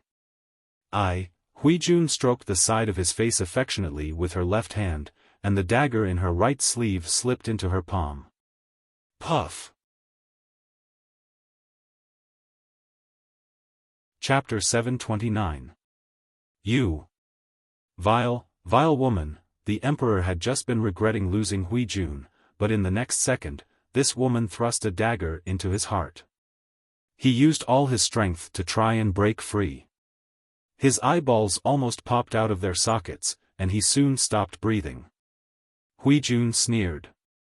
Her blood-stained face broke into a carefree smile that had never been seen before. Her voice trembled as she went mad. Dog Emperor, do you know how much I hate you? As she spoke, she thrust the dagger in her right hand into his heart. She twisted the hilt and crushed his heart. Blood flowed from the wound and dyed her hand bright red. Her slender fingers were the color of red agate. My hatred for you runs deep into my bones. You ruined my entire family and my life. Dog Emperor, you deserve this. You can die with everlasting regret. Open your eyes and watch. Your empire will follow you to hell. Don't forget who killed you in front of the king of hell. The emperor widened his eyes and breathed his last. Huijun pressed him to the ground and used all her strength to push the dagger into his heart. Then, she cut to the side and pulled open the wound. Your Majesty, open your eyes. Look, your blood is red, and so is your heart. I thought your heart had long been dyed black and filled with sludge. Huijun put her right hand into his chest through the wound and said with a silly smile, Your Majesty, open your eyes and take a look. Clang! The sound of something falling alarmed Huijun. She turned her head abruptly. Her beautiful eyes were no longer seductive. Instead, there was only ferocity left. She looked like a ferocious ghost that had crawled out of hell. The eunuch was looking at her in fear. There was a tray of clothes at his feet. It was prepared for the emperor to escape with his life. Huijun clicked her tongue and laughed. You saw it? The eunuch was so frightened that he fell on the floor of the carriage. He stammered for a long time before shouting uncontrollably, His Majesty is dead. His voice was loud and shrill. The surrounding guards heard it and felt a chill in their hearts. Their morale plummeted. The enemy took advantage of the situation to attack. His Majesty is dead. His Majesty is dead. His Majesty is dead. The little eunuch rolled and crawled out of the dragon carriage, crying and wailing. When he got off the carriage, he even fell down hard, causing him to see stars. Ignoring the pain, he staggered to his feet and continued to run for his life, as if there was a terrifying ghost chasing after him. When the officials heard the news, they almost fell to the ground. Their faces were filled with disbelief. The rebel army hadn't even reached the center. How could His Majesty die? How was this possible? How did His Majesty die? Because of this eunuch's report, the imperial guards were distracted and their resistance was weak. Soon, they were torn apart by the rebel army and were utterly defeated. Amidst the chaos, the rebel general rushed all the way to the dragon carriage. He leaped onto the dragon carriage and lifted the curtain. His eyes almost popped out of his sockets. He saw a fat man in a dragon robe lying on the ground. Fresh blood flowed out of his chest, making him look like a piece of pork stained with blood. This should be the emperor. The general pondered and shifted his gaze to the peerless beauty beside the emperor. With just one glance, he felt that his heart had fallen into the other party's starry eyes, and he seemed to hear the sound of hundreds of flowers blooming in his ears. It was love at first sight. Admittedly, he had seen many peerless beauties, but in front of the woman in front of him, all the beauties in the world paled in comparison and became dull. I am the mother of the nation. General, you are being too presumptuous by looking at me so rudely. Hui Jun sat upright and secretly clenched the dagger in her sleeves. The blood on her skin had already been wiped clean by her. She had suffered too much humiliation in her life. She felt that it was dirty. Now that she was going to the underworld, she wanted to go clean and beautiful. The emptiness after getting her revenge made Hui Jun want to commit suicide. Living was too tiring. She was about to commit suicide when she didn't expect an unfamiliar rebel army general to barge in. This made Hui Jun's heart sink. However, thanks to the appearance of this rebel army general, Hui Jun regained her rationality and decisively gave up on the decision to quietly die. The previous Akeo had died long ago. The Hui Jun who lived was only for her Lang Jun, because this life was given to her by her Lang Jun. Unless her Lang Jun gave her permission, she had no right to dispose of this life, let alone commit suicide. No matter how difficult it was, she had to live. Mother of the nation? So you are the Empress. What a coincidence. The young general's eyes turned. His words were disdainful, but he secretly felt that it was a pity. Such a beautiful woman should have been treated carefully by the most magnificent man in the world. How did she end up with a man with a fat head and a pig's brain? Hui Jun looked at the man calmly. She smiled sweetly and her eyes were full of charm. I am the mother of the nation. General, are you going to treat me like a normal concubine? The man thought that Hui Jun would panic and cry or lose her composure and beg for mercy, just like the beautiful concubine who had been captured in the imperial city of Chenzhou. However, he didn't expect Hui Jun to have such a reaction. She didn't look like a prisoner at all. Not only did she not, but she was also arrogant. He was clearly looking down on her, but she was arrogant as if she was looking down on all living things, including him. Even he couldn't help but want to kneel at her feet to show his submission. This thought only appeared for a moment before he forcefully suppressed it. He laughed arrogantly. You are the mother of the nation and my spoils of war. Naturally, you will be treated differently from normal concubines. Hui Jun's heart relaxed. She had already sheathed the dagger in her sleeve. In a moment of panic, Hui Jun felt something tighten around her waist. Her whole body crashed into the man's chest and touched the cold and smelly armor. Beauty, I know you have a dagger in your hand. You can also use it to hurt me. Whether or not you can hurt me depends on your ability. As he said this, he smiled and bit Hui Jun's earlobe. His warm and husky voice was full of seduction. Hui Jun was also experienced. How could she not know what this man was planning? She secretly gritted her teeth and resisted the urge to hurt him. Now, self-preservation was the most important thing. She could bear with anything else. The man laughed and picked Hui Jun up and mounted the horse. The fighting outside continued.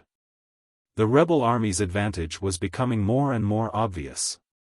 The rebel army and the imperial guards were fighting. Both sides were in a killing frenzy and didn't pay attention to the situation outside. The rebel army general felt very comfortable with such a beautiful woman. Just as he was about to pick up his weapon and continue killing, an inexplicable sense of danger shot from the soles of his feet to his brain. He couldn't describe the feeling. If he wanted to describe it specifically, it was as if there were eyes staring at him from all directions, making it impossible for him to escape. He raised his eyebrows and clamped down on the horse. Just as he was about to find the source of the danger, he saw chaos in a certain part of the battlefield. Hui Jun was leaning in the man's arms, accepting her fate. She calmly planned her next step. She knew that her face and body were the most irresistible attraction to men. If used well, she would be very safe. As she thought this, the man hugging her suddenly shouted and urged the horse to gallop in a certain direction. Hui Jun suddenly opened her eyes when she felt the jolt. Her bright eyes grew brighter and brighter, and her heart ached. Chapter 730. Langjun? The man's sharp ears caught Huijuan's murmur. The anger in his heart was ignited, and his eagle-like eyes were filled with undisguised murderous intent. The silver spear was unbelievably agile like a spirit snake. It drew streaks of dazzling silver light in the air. Bright red blood, silver spear, and dazzling red tassels. One man, one horse, and one spear tore a hole in the battlefield. The silver spear came at them head-on. Flesh was torn apart by the sharp blade, and blood splattered everywhere. Before the rebel soldiers who were entangled with the Imperial Guards could react, their throats and foreheads were dyed red. Their heavy bodies fell to the ground, unconscious. It was like a wolf entering a flock of sheep. No matter how many sheep there were, they could not stop the momentum of the fierce wolf's slaughter. Huijun bit her lower lip nervously. Her hands involuntarily grabbed the man's armor. As the shadows of the spear flashed, the silver light was accompanied by blood. Even her emotions fluctuated violently. "Is that your lover?" The man hugging Huijun snorted coldly. He raised his weapon and charged toward the man. "It's a pity that he's an overconfident brat. I'm afraid he won't be able to rest in peace." Jiang Pengji, dressed in red and silver armor, charged into the enemy's formation. It was as if there was no one there. "Brat, eat my knife." Even with Huijun on his horse, the man was not affected. He slashed at Jiang Pengji's back with his heavy long knife. However, Jiang Pengji was not someone who could be ambushed so easily. She casually blocked the attack. The weapons collided with each other with a heavy sound that made one's teeth ache. "You're quite strong," she sneered. She swept her spear horizontally, clearing away the enemies who came up to her. Then she charged toward the general. Little White did not disappoint its excellent bloodline. It was highly trained in war and understood human nature. It cooperated well with Jiang Pengji. It used its hooves to crush the chests and heads of several enemy soldiers. Its ferocious appearance did not reflect its usual shyness. Jiang Pengji chuckled. "Huijun, I'm here to pick you up." To outsiders, the young general's handsome face was stained with blood, but it did not look ferocious. Instead, it gave people the impression that it was upright and clean. "Langjun," Huijun replied with a trembling voice, her bloodshot eyes filled with tears. Just as she was about to lean forward, the hand that was restraining her waist suddenly tightened, pulling her back to reality. Huijun had never imagined that this person would actually appear at this time and personally fulfill the promise he had made many years ago. "You don't have to be afraid. When the dust settles, I will protect you." So, she came here now. Her originally dead heart was now filled with fresh blood, allowing her to hear the thumping of her heartbeat. Such a beautiful atmosphere, there would always be people who didn't know what was good for them to spoil it. For example, the audience in the live broadcast room, for example, the enemy general. "Chinga Manwu, Sister Huijun, we're all here to pick you up. Let's go home. Little angel, let's go home together. Almighty Ding Dang, you're so shameless. Carry my Miss Huijun and do a 100-meter sprint. Don't even think about coveting her. Yen Rian, ha. You stinky square-faced man, let go of my big sister Huijun. Tianshui Xianla, I have a curse to say right now. Pervert, where are your hands on Miss Huijun?" The audience in the live broadcast room had all sorts of crusades against the enemy general.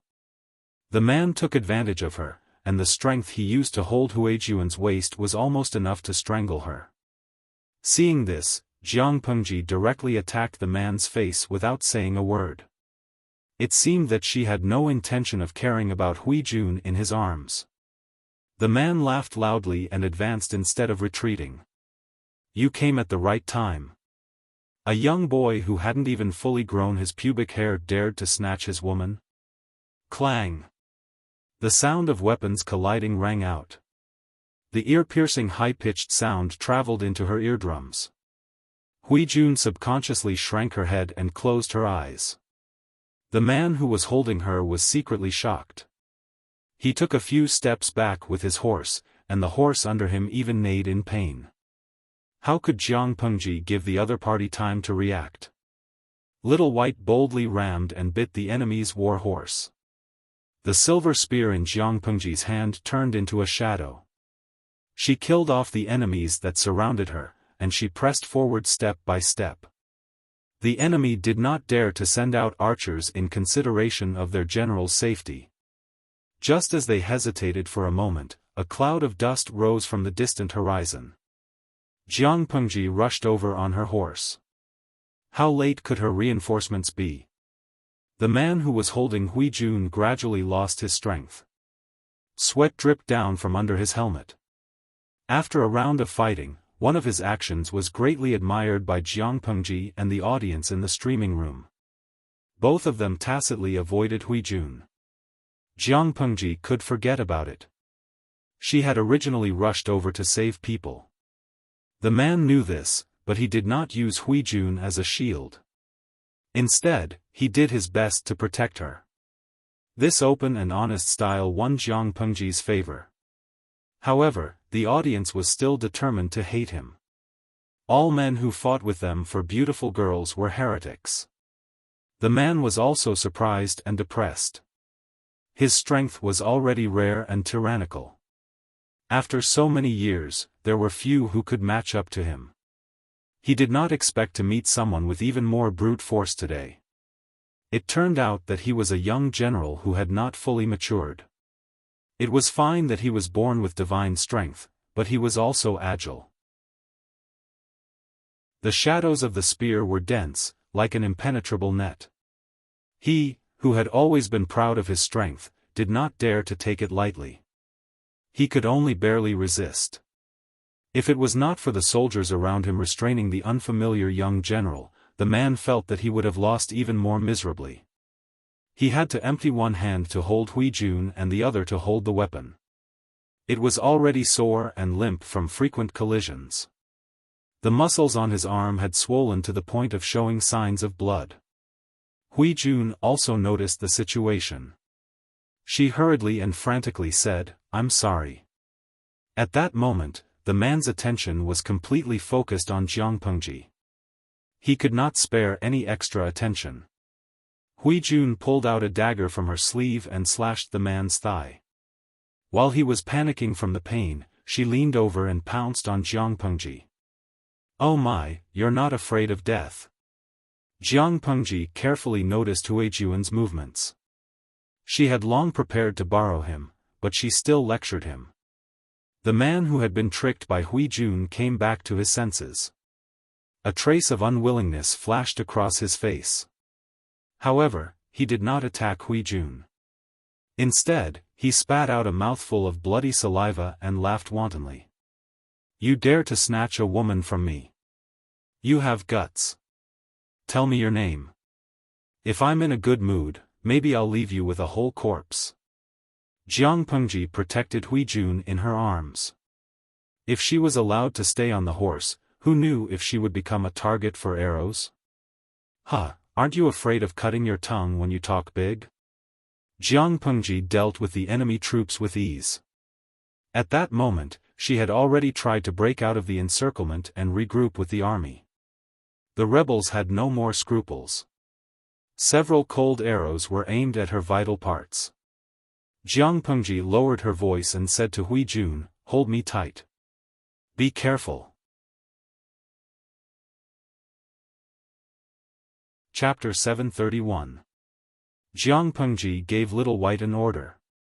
Little White was as excited as if it was on drugs. It charged into the crowd with its hooves. Jiang Pengji cooperated and shot down the arrows that were sneaking up on her and Little White. Little White not only ran fast, but it also changed its speed midway. When its hooves kicked, it took away a life with each hoof. When the human and the horse worked together, they were like the god of death. The imperial guards nearby were helping to restrain the rebel army. They could not focus on her. Under such conditions, Jiang Pengji was even more skilled and at ease. The number of souls that died under her spear kept increasing. She and Hui Jun, who was in her arms, were almost covered in blood, but they were surprisingly unharmed. "Bring me my bow and arrows." The young general spat. His right hand, which was holding the weapon, almost lost all feeling. Watching Jiang Pengji's back gradually disappear, he nocked an arrow and drew his bow.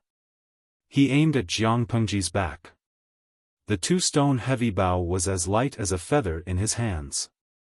The arrow left the bowstring and broke through the air. It was a dazzling arrow. At that moment, besides his arrow, there were dozens of other arrows. Jiang Pengji frowned secretly. She shot down the other arrows and hugged Hui Jun to avoid being hit in the vital areas. In the end, the arrow that should have pierced through her back brushed past her arm. Hui Jun witnessed the scene with her own eyes. She saw that Jiang Pengji's arm had an arrow wound. Her eyes widened and she clenched her fists. She developed a strong hatred for the general just now. She trembled and said, "Lang Jun, you're injured." Jiang Pengji said nonchalantly, "It's just a small wound. It'll heal in a day or two." It was not that she could not avoid the arrow, but Little White could not keep up with such extreme speed. She still had to worry about Hui Jun. In the end, she was injured, but it was only a small wound the length of a finger. If the arrowhead had been smeared with poison, it would have caused her some trouble. Unfortunately, the arrow was not poisonous, so she did not need to care. Little White quickly left the enemy's shooting range and quickly entered the area of their support. "My lord."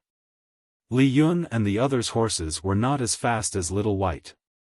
Most of the troops still relied on their 2 legs to run. How could they catch up? On one hand, they were on tenterhooks, and on the other, they used all their strength to rush back. Their lord actually came back unscathed? With such a willful and reckless master, the life of the subordinates would be shortened by several years. "My heart is so tired, I really want to quit. I'm fine." Jiang Pengji shook the blood off her spear and said calmly, "His Majesty's carriage and ministers are in front." When Meng Hun and the others heard this, they knew that the target was right in front of them. They led the army and charged forward like wolves and tigers. The Imperial Guards thought that they would definitely be defeated. How could they have known that reinforcements would come to their rescue? As if he had been injected with chicken blood, his spirit was roused, and his depressed aura climbed back to its peak. Everyone's morale was boosted, and they launched a counterattack against the enemy. The balance of the battle tilted in their favor again. When the enemy general saw this, his face darkened. Just as he was about to raise his weapon to fight, a cold-faced young man came charging at him. Li Yun could tell how dangerous this man was and immediately picked him as his opponent to prevent him from killing ordinary soldiers. Another spear user. The general had just suffered a loss at the hands of Jiang Pengji, and immediately a strange young general jumped out. This made him furious. Hearing the man's words, Li Yun retorted indignantly. "What's wrong with a spear? Did he eat your rice?" He had learned these words from his master, and they were the best at infuriating. In a battlefield, it was a taboo to be distracted and angry. Verbal provocation was also a tactic. The man was so angry that he laughed. He planned to teach Li Yun a lesson. There was nothing wrong with being young and frivolous, but he had to know his place. In terms of battlefield experience, the man was naturally a level higher. However, he had already been tortured by Jiang Pengji, and his condition was not even 30% of his peak. How could he fight against Li Yun, who was known for his speed? Li Yun's horse was not bad, but his horse was far from his opponent's ferocious horse. The situation was in a stalemate. However, the outcome of the battle was not something the two of them could control. The Imperial Guards and reinforcements directly beat Prince Changshou's army to the point of tears. The man glared angrily at the direction Li Yun and Jiang Pengji retreated to. With a feint, he deceived Li Yun and turned to leave. "Don't go." Li Yun was ashamed and angry. He had been tricked. When he regained his senses and was about to give chase, he was stopped by Meng Han, who had rushed over. "Han Mei, don't chase a cornered enemy." Li Yun held back his anger. "Why not?" Meng Han could only hurriedly say, "I know that person. You can't handle his sneak attack yet." If Li Yun dared to chase after him, he would definitely not have it easy. He might even be killed by the opponent.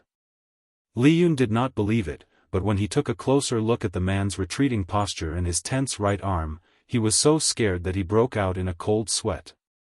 "You're letting them escape just like that?" Li Yun was exasperated. The military merit that was already in his mouth flew away just like that.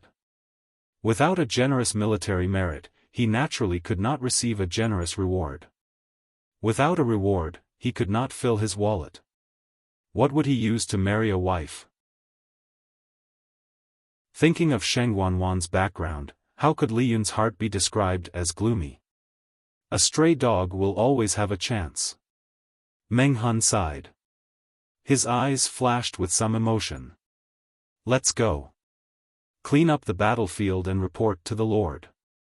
On the other side, Jiang Pengji also encountered a difficult problem. This problem was given to her by Hui Jun. Lang Jun, your servant killed the emperor just now." Hui Jun hesitated and struggled, but she still told the truth. At that time, if Hui Jun did not make the first move to gain the upper hand, the emperor would personally feed her poisoned wine or strangle her with white silk. She understood the emperor too well. He would rather be destroyed than let Hui Jun live. Why? Because he did not want Hui Jun to be tainted by other men. Rather than live, he would rather kill her with his own hands. Even in death, Hui Jun would protect his chastity. "You killed him?" Jiang Pengji frowned. She did not expect that the emperor did not die at the hands of Prince Changsho, but was sent to hell by Hui Jun's dagger. Hui Jun was about to ask for forgiveness. "Lang Jun, your servant, if her death could help Jiang Pengji avoid trouble, she would gladly do it." But Jiang Pengji said, "Forget it. If he's dead, then he's dead. He's a piece of trash that will die sooner or later. The earlier he dies, the sooner he can reincarnate. It's not like he's the only emperor who can be emperor. If one dies, there are still millions of people waiting in line. What's there to be anxious about?" To her, the emperor's death was far better than his life. Because if the emperor died, there would be more room for maneuvering. For example, the alliance could elect a young puppet emperor. Such an emperor would be easy to coax, trick, and manipulate. Similarly, this would also help her restore her identity. As for rescuing the emperor, her purpose in coming to rescue the emperor was to do business, poach people, and get the title of Wanzhou magistrate. That did not include keeping the emperor alive. Hui Jun killing the emperor had actually helped her greatly. However, as the person who had personally killed the emperor, her existence had to be well hidden. She could plan other things after the limelight had passed. Chapter 732. Jiang Pengji thought about it and decided to hide Hui Jun first so that she could fake her death to avoid detection. Looking at her face, Jiang Pengji raised her hand and wiped the wound on her arm, smearing Hui Jun's clean face with blood. "I'll have to trouble you for the next few days. Once things settle down, I'll make sure that you don't have to worry for the rest of your life." Hui Jun felt the touch on her cheek. After a moment of silence, she said in a low voice, "To me, Lang Jun is more important than a second parent. As long as Lang Jun says the word, even if I have to give up my life, I will have no complaints. I am willing to serve you for the rest of my life." Jiang Pengji raised her hand and pointed between Hui Jun's eyebrows with her index finger. Hui Jun looked up in astonishment, only to see Jiang Pengji smiling and refusing. No, there will be people who will treat you gently in the future. There is hope as long as you are alive, so why be so pessimistic?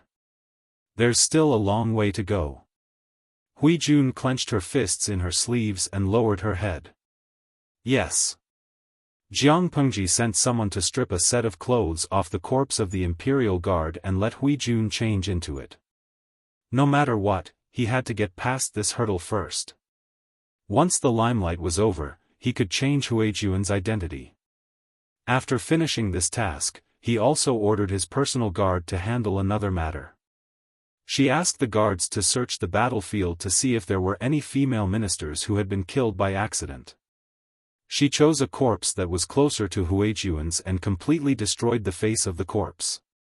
She changed it into Hui Jun's clothes and disguised it as Hui Jun's corpse. As for whether anyone would suspect it? Now, only those with big fists have the right to speak.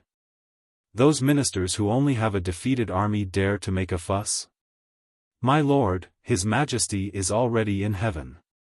Yan Lin glanced coldly at the messy battlefield and whispered to Yang Jian. Yang Jian's face was still filled with excitement. When he heard these words, he froze on the spot. Bin Tian? Yang Jian choked on his words and couldn't come back to his senses. His Majesty is in heaven. Xiaoyang, what should we do now? Yan Lin's tone was cold and decisive. Let's stabilize the situation first. Don't panic.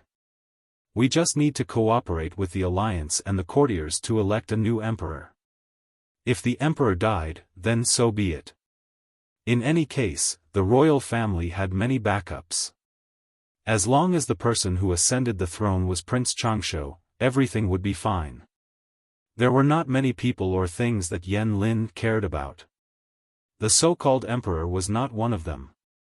In Yan Lin's eyes, the merit of supporting the new emperor was no less than saving the emperor's life. The former was easier. Yang Jian's heart felt stifled, but the emperor's corpse was already cold. No matter what he did, he could not change the truth. Both armies were well trained. Although they had never cooperated with each other before, they did not hold each other back. After working together to repel the enemy, no one pursued them. Instead, the first thing they did was to comfort the frightened ministers and their families. Feng Zhen, Yang Si, and Yan Lin were in charge of dealing with the courtiers. The work of using their brains was naturally left to these scholars. Xiaoyang, I sneaked a peek at His Majesty's body. He died a terrible death. It doesn't look like he was killed by the enemy. Yang Tao had taken advantage of the chaos to sneak a peek at the corpse. There was an exquisite and luxurious knife in the emperor's chest, and his heart had been squeezed out. Yan Lin looked calm. It doesn't look like they were killed by the enemy. Yang Tao nodded vigorously. It doesn't look like he was killed by the enemy. It looks more like he was assassinated during the chaos. Pieces of his heart are out. Jiang Pengji had arrived too quickly, and the situation was chaotic. No one knew what had happened in the chaos. There was only one enemy general who knew that Jiang Pengji had taken Hui Jun away. When Jiang Pengji rushed back with Hui Jun in her arms, Hui Jun was buried in her arms. Everyone thought she was a captive. According to the eunuchs who had served the emperor was not killed by the enemy, but by the Empress. Yang Tao murmured with fear still lingering in his heart. The Empress killed the emperor? If you are not a family, you will not marry into the same family. This Empress is cruel. Don't pry too much into the royal family's private affairs. Don't dirty your eyes. Yan Lin's expression was calm and emotionless. Yang Tao replied obediently, okay, I understand. The more I say, the more wrong I will be. I will speak less in the future. Jiang Pengji hastily treated her wound and wrapped her arm with a clean cloth. The battlefield had been partially cleaned up, but the corpses were still everywhere. Blood stained the ground, and the air was filled with the nauseating smell of blood.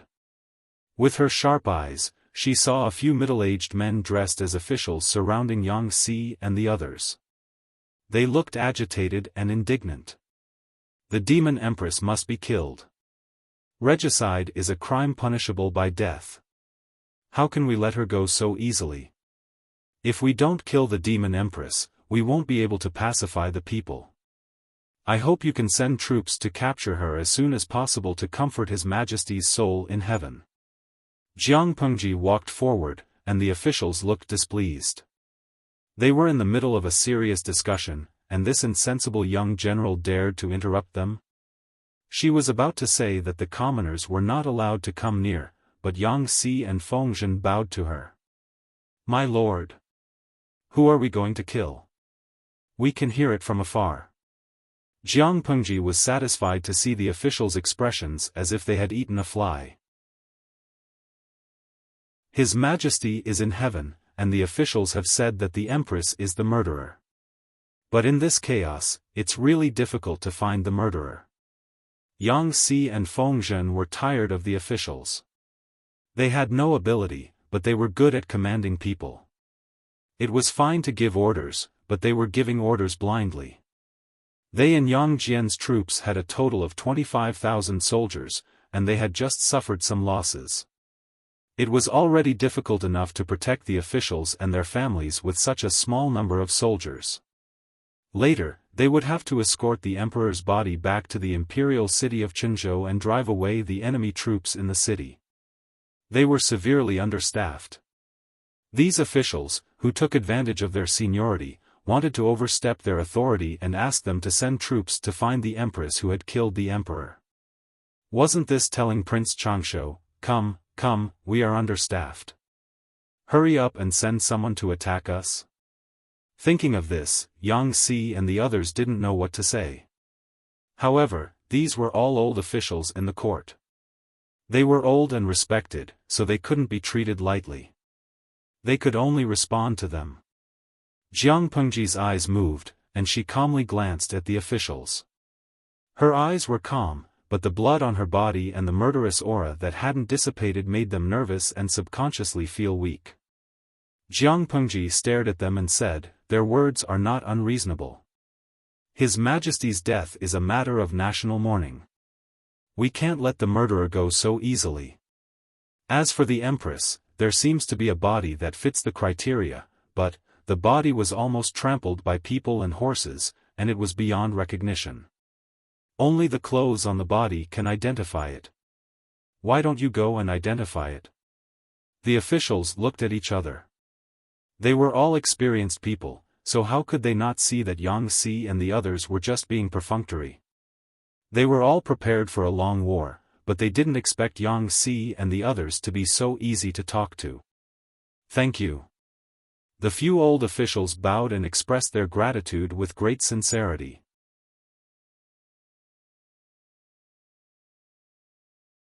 Chapter 733.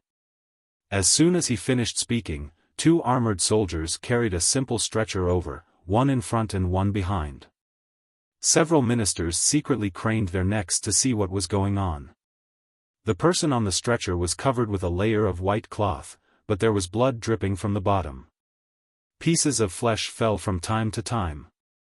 This situation caused the eyes of the old ministers to twitch, and a bit of fear arose in their hearts. Before they could say anything, Jiang Pengji asked someone to remove the white cloth, revealing the corpse inside. The head was colorful. Blood and brain matter mixed with skull fragments. The body below the neck was no longer what it was. Only the color and material of the clothes on the body could be seen. One look and you could tell that it was not something an ordinary person could wear. The ministers' faces turned green, and some could not help but turn their heads and retch. They weren't the only ones who vomited because of the hardcore scene. Even Jiang Pengji's advisor was so shocked that his face turned pale. The bullet screens in the streaming room were overwhelming. The audience tried to use the bullet screens to cover up the horrible scene. The disgust index was off the charts. Pengji's wife, "Oh my God, I'm scared to death." The scene in the streaming room is scarier than a supernatural thriller. Shinjia, host, can we discuss something? Can you give us a warning before the high-energy scene? Blood-stained Rose Thorn, I forced myself to watch the scene of the streamer slaughtering her way in and out. In the end, I kneel before a corpse. To be honest, I'm so scared that my hair is about to stand up. I heard that Wuxia is censoring the violence. Wouldn't the streaming room be forced to censor such a violent scene that could give people a heart attack? To be honest, the Ring of Death is not that scary. Gue Kai Guofengxiu, the host streaming room has been running for so many years. It would have been censored a long time ago. And Changhuan, as an emergency nurse, I've seen many car accident scenes. I thought I had a high tolerance level and that there was nothing in the world that could scare me to tears, until I entered this live stream. I hugged my chubby self with a heartache. The audience in the streaming room had a big reaction, but Jiang Pengji was still indifferent. She had seen all kinds of scenes. This bloody scene was a piece of cake for her. She asked the old ministers calmly. Look carefully. Is this the devil Empress corpse? A few of the old officials were as pale as snow. Some of them had to be supported to stand. They deeply suspected that Jiang Pengji was doing this on purpose. Even the corpse's mother wouldn't be able to recognize it, let alone them. They didn't have any special abilities, so how could they identify the owner of a corpse that had been trampled into mud? However, the Empress was indeed wearing this set of clothes. Looking at the person's height, it seemed to fit. An old official could not bear it any longer. He covered his face with his sleeves, unable to bear to see the tragic state of the corpse.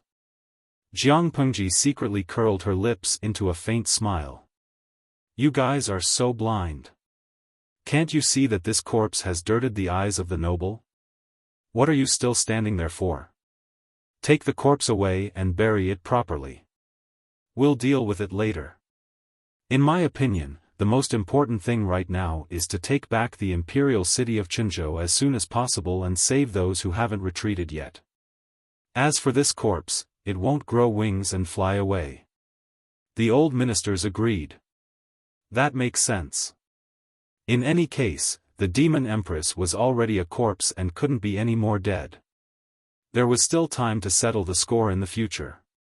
The enemy's attack was too sudden. The people in the city barely had time to react. The emperor could only take the ministers and their families with him. The other officials had no time to evacuate and were all abandoned in the city. The longer they were delayed, the more danger they would be in. Just as Jiang Pengji said, they should turn around and fight their way back to the imperial city as soon as possible to minimize their losses. The emperor couldn't be the only commander in the imperial court. He had to rely on a large number of ordinary officials to support him. More importantly, the ministers exchanged glances with one another, their expressions so solemn that water could drip out of them. The emperor had passed away so suddenly that he didn't have time to leave behind any edicts for his successor. As the old ministers that the emperor had relied on, they had to choose a successor as soon as possible to stabilize the court. They couldn't let the traitors get away with it. The emperor had 4 sons. The eldest prince had been killed, and the second prince had cursed the emperor and the empress with witchcraft. After the truth was revealed, his mother's family was implicated, and the emperor ordered her to be exterminated. The second prince had also been imprisoned and died of an illness. Now, only the third and fourth princes were still alive. The fourth prince's legs had been crushed by a carriage. He was already a cripple who couldn't stand up. How could he ascend the throne? After careful consideration, only the third prince, who had been demoted to a commoner, was the most suitable candidate. But now that the war was in chaos, if they didn't go back to rescue him, the third prince might have already been killed. If that was the case, who would inherit the throne? It was easy to imagine that there would be a bloody battle. The ministers had a beautiful idea, but they didn't know that Jiang Pengji wasn't just there to rescue the emperor. How's the situation? Jiang Pengji whispered to Feng Zhen. Have you found out everything? Fengzhen narrowed his eyes. He had found a chance to ask the eunuch and the palace maids about the situation. He had heard a lot of interesting things. He said, "My lord, I have found out everything. Of the 4 princes, only the 3rd and 4th princes are still alive. But the 4th prince, Wumajun, is a cripple with crippled legs.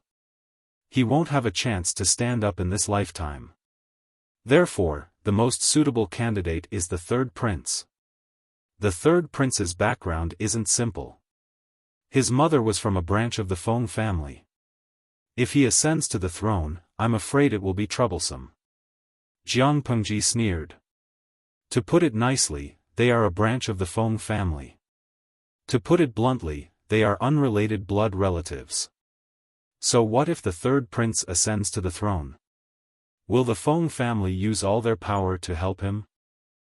Naive. It's more realistic to dream.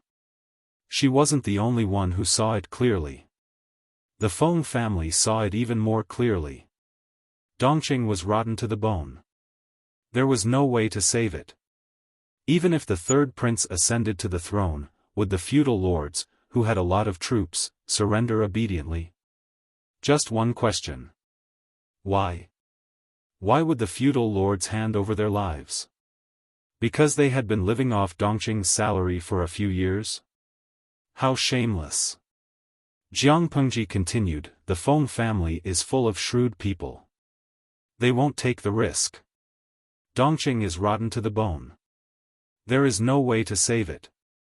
If they are dragged into the court's dispute because of the 3rd prince, I'm afraid, the Feng family, which has been passed down for thousands of years, will come to an end.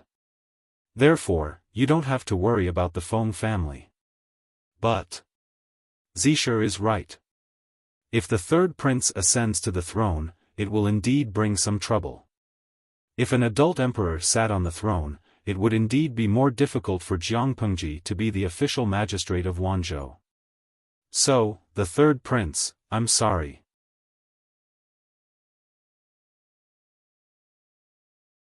Chapter 734. Cut the weeds by the roots? Jiang Pengji tilted her head and looked at him. She squinted her eyes lazily and opened her mouth. Do you even need to ask? If you don't cut the weeds by the roots, they will grow again in spring. I won't do something like nurturing a tiger and inviting calamity. Do it cleanly and cleanly. Fengzhen was about to leave when Jiang Pengji suddenly remembered something and called out to him.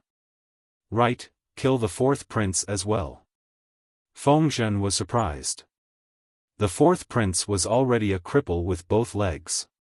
It was impossible for him to ascend to the throne. Despite his doubts, Fengzhen didn't question her. The subordinates could only follow the orders given by their lord and run the errands. 1 death was death. 2 deaths were also death. The 3rd prince and the 4th prince died together, which could be considered as fulfilling their brotherhood in this lifetime. Jiang Pengji saw Fengzhen walk away and sneered. Why did she include the crippled 4th prince? He was the son of the fake Wang Huiyun. She had the help of the system and wouldn't die easily. Who knew if she would come up with some evil plan to cure the 4th prince's legs? When Jiang Pengji killed the 3rd prince, Wumajun would be the only one left, and the throne would rightfully fall to him. She didn't want to cause trouble for herself. She had to be cautious. She couldn't do something like making a wedding dress for someone else. If Wumajun's legs were really healed and she killed the 4th prince, would that time-traveler woman vomit blood? She didn't know if she would, but she would definitely be depressed. Iji Miji, oh, my streamer is so cool as a villain. She directly murdered a prince, awesome. Zhuge Liangdu, that's amazing. I feel like my worldview has been led into the gutter by the streamer. I actually thought she was super cool when she was secretly discussing the plot with Fengzhen. This is probably the charm of a villain. It feels so good to beat up a little kid. I live next door. I surnamed Wang. How does the streamer look like a villain? Villains don't have a good ending. Our streamer is the main female lead. Lao Wang is not as good as Lao Song Chang. How is she the main female lead? She's obviously the main male lead. She's so handsome that I can't close my legs. Zhen has a sword, what? Pengji, your majesty? All the other women have been taken away. When are you coming to marry Bao Bao? Xinhua, say no more. Draw your sword, love rival. Prince Changshuo's army was stopped midway and suffered heavy losses. They had no choice but to retreat to the imperial city of Chenzhou. They burned, killed, and looted, almost releasing the most evil part of human nature. Smoke and fire filled the air, and the sound of crying filled the air. The once rich and luxurious capital was now filled with smoke and fire. It was a complete mess. Due to the military order, the enemy did not dare to make a move on the people of the rich and powerful families. At most, they would rob them of their money and maids. They did not dare to touch the proper madams and noble ladies, and the ministers and high-ranking officials also avoided them as much as possible. They were worried about these officials because Prince Changshuo still needed them to fill the ranks of the new imperial court. However, the soldiers would not care about the common people and the concubines and beauties abandoned by the emperor. The entire imperial city was in chaos. General. They had fought back. Should we go out of the city to face the enemy? The enemy general lowered his eyes and said decisively, no, there are only 6,000 brothers left. Continuing to fight is futile. The deputy who reported the news had a sorrowful look on his face. General, are we just going to endure it? The general sneered, endure? Revenge is a dish best served cold. There will always be an opportunity. Retreating is just to find a better opportunity. A lack of forbearance in small matters would spoil great plans. When it was time to endure, one could not act impulsively. When it was time to give up, one could not be overcautious. The current situation was not in their favor. If they continued to fight, they would be completely annihilated. The best thing to do now was to meet up with the main army as soon as possible.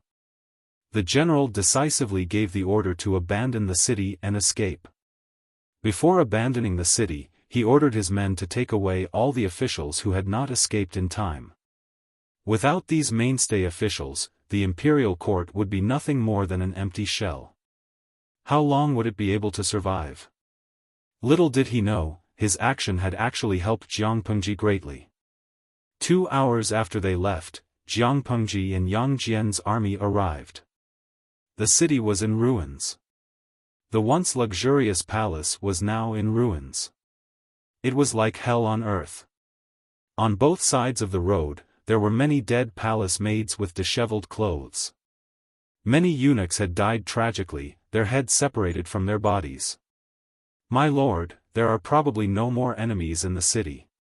We can send someone to do that first. It'll be easier to do it later. Fengzhen had not yet entered the city. He looked at Jiang Pengji and said in a low voice, we can't afford to lose this opportunity. If they did not kill the princes while everyone was distracted, it would be troublesome later. Okay, I understand. Keep Yan Lin busy. Don't let him know. Fengzhen chuckled. Yan Lin is not a simple man. Even if he knows, he will probably pretend not to know. As long as Yang Jian and Jiang Pengji's interests did not conflict, Yan Lin had no reason to stop them. Fengzhen and Yan Lin commanded and stabilized the situation in the city. They put out the fires, rescued the people, and cleaned up the rebels. Yang Si was in charge of dealing with the old officials. He led his men to catch up with the main army and buy time. Their lord was an extremely daring person, and the counselor who followed her to fool around was naturally not as timid as a mouse. It was just killing 2 princes. So be it. Yang Si rode on the horse with a smile on his face. He did not have the slightest sense of urgency from the war. In the imperial city of Chenzhou, the third prince was convicted of seducing his stepmother and causing chaos in the palace. He was expelled from the royal family by the emperor. However, his mother was from a side branch of the Feng family. Even though she was now a commoner, his life was not affected. When the imperial city was breached, he was still playing with the birds in the garden. It was not until the housekeeper came to report that he realized the situation outside had changed. He wanted to escape, but the city gate was occupied by the enemy. He could only change into commoner clothes and hide in the haystack of the stable. He barely managed to escape the calamity, but all the concubines, maids, and manservants in his mansion were all killed. It was not that he did not hate them, but he was afraid of death. Even if his beloved concubine was being bullied not far away, he could not muster up the courage to fight to the death. It was not until the enemy had retreated and his mansion was in shambles that he carefully crawled out. The situation in the imperial city of Qinzhou changed quickly. In the blink of an eye, news came in. The alliance had sent reinforcements. The evil empress was dead. The rebels had been defeated. The emperor had passed away. The third prince's heart beat like a drum when he heard the last piece of news. His two older brothers were dead. His fourth brother, Wu Majun, had no chance. He was the only one left. As for the matter of him and his stepmother causing chaos in the palace, he only needed to push the blame to the evil empress and he would be able to clear his name. The third prince's limbs were filled with strength when he thought about this.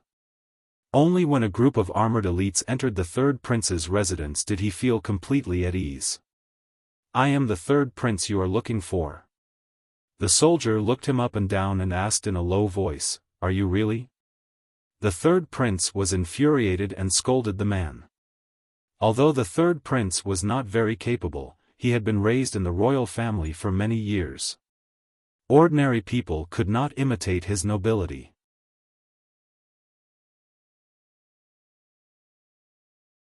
Chapter 735.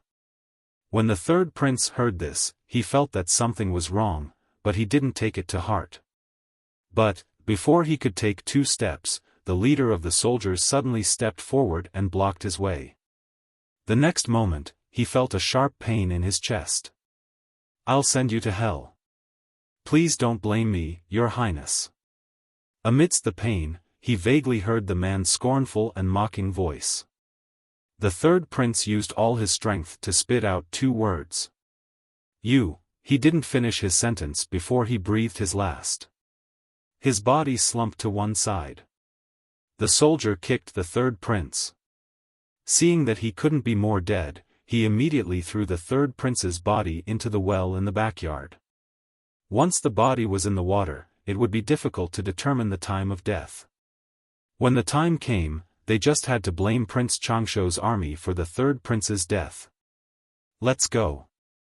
There's no trace of the third prince here, only a lunatic. Let's search somewhere else." 2 flowers bloomed, one on each side. The third prince breathed his last, but the fourth prince couldn't be found. Not only could they not find him, but they couldn't even enter the fourth prince's manor. The soldier secretly reported this matter to Fengzhen. Fengzhen was surprised. "You can't find the fourth prince's manor?" The soldier felt wronged. It wasn't that they couldn't find the fourth prince's manor, but they could see it, but they couldn't enter. It was clearly that residence, but it was as if he had encountered a ghost and was unable to approach it. Fengzhen didn't believe in supernatural powers, but this made him wary. "You can leave now. Keep a close eye on that place. Don't let anyone get close." Fengzhen sent the soldier away in a low voice. After frowning, he found Jiang Pengji and briefly explained the problem at hand. "My lord, supernatural powers can't be trusted. But if the fourth prince is fine, he can use this miracle to build support for himself. The people and the court officials will definitely side with him. If that's the case, why don't we be ruthless and burn down all the mansions nearby? That will completely eliminate any future problems." Feng Zhen firmly believed that supernatural powers were fake, but there were too many ignorant people who were too easy to fool. Looking at the history of emperors, which of them didn't create one or two mythical stories for themselves? Otherwise, how could the words, "the monarch's authority is bestowed by God," be true? After Jiang Pengji heard this, she smiled and asked Feng Zhen in return. Burn all the nearby mansions? That was a good idea, but what if fire didn't work? All of the nearby mansions have been burnt to ashes, and only the fourth prince's mansion is still intact. In this way, not only have we not achieved our goal, but we have also helped them build up their momentum. This wasn't some kind of supernatural power, it was just someone playing tricks in the dark. It's just a trick, a mere swindler. Feng Zhen was astonished, but before he could voice his doubts, Jiang Pengji threw the matter in her hands to him.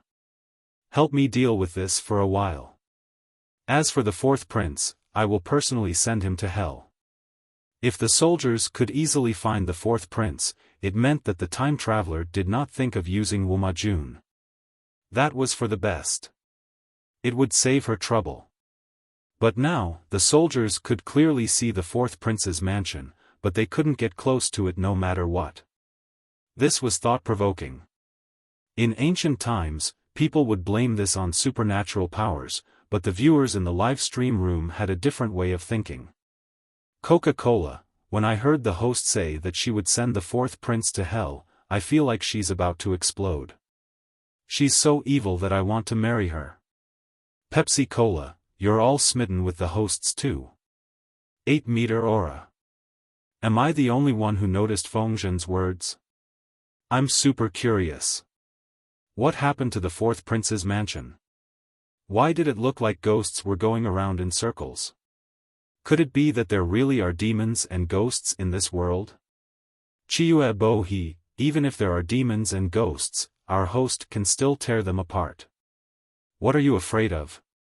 Cling to the host's thighs. Lemon, thinking about what the host said before, I feel that the fourth prince's legs might not be crippled. Moreover, the eldest prince, the second prince, and the third prince are all kneeling. Won't the title of emperor fall on his head? Even if his legs are crippled, ancient people were very superstitious. If the fourth prince is covered in a layer of myths and is blessed by the heavens, perhaps an exception will be made? Everything is hard to say. Ancient people always liked to add myths and spirits to inexplicable phenomena. But in the eyes of modern people, it was mostly a show. If the fourth prince seized the opportunity, he might be able to make a comeback. Unfortunately, his opponent was none other than Jiang Pengji. She was a person who specialized in dealing with all kinds of demons, vulgarities, and scum. The fourth prince was not favored. After he came to Qinzhou, the fourth prince's wife, Lu Huan, gave birth to an ominous two-headed conjoined demon infant, which caused Wumajun to be demoted again and again. Because of various reasons, his mansion was located in the most remote part of the imperial city. The surroundings looked desolate and clean. The houses nearby looked more like haunted mansions. It was obvious how much the emperor hated Wumajun when he was alive. Jiang Pengji didn't alert anyone. She avoided all the spies and quietly moved closer. Looking at the mansion in front of her, not only was she shocked, but the audience was also surprised. Lulu Awading, no way. This is the fourth prince's mansion. It doesn't look like it at all. Even a normal rich businessman is better off than this, right? Xinjia, after all, he's not favored and he doesn't have a family to rely on. He must have a hard time. It's normal for him to be poor. The audience in the streaming room was discussing the appearance of the fourth prince's mansion, but Jiang Pengji didn't care. She just frowned. The whole mansion was covered by a strange spiritual aura. It could affect the judgment of ordinary people. Bookworm Xiaoyin, host, let's go and take a look.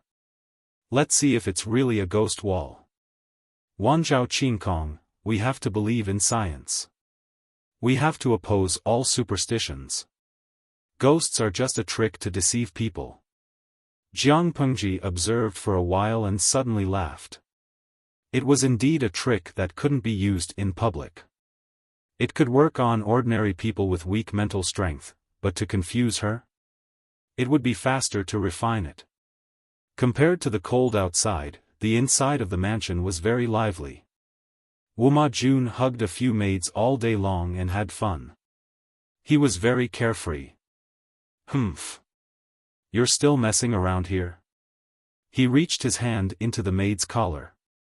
His palm was soft. Seeing that a disharmonious scene was about to unfold, a cold snort suddenly sounded. It was as if he had been struck by lightning. He pushed the bewildered servant girl to the side and chased everyone out. He knelt on the ground and said respectfully, "Mother." A delicate and pretty figure suddenly appeared in the originally empty place. She was dressed in red. Her beauty was unparalleled. Her face was covered with gorgeous makeup, which made her look even more flirtatious.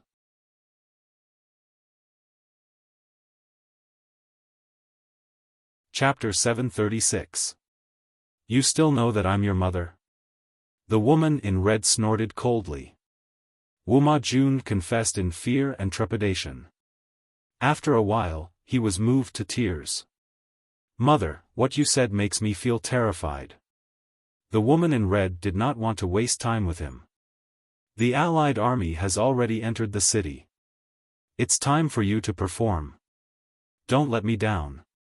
Facing such a merciless order, Wu Majun was secretly resentful.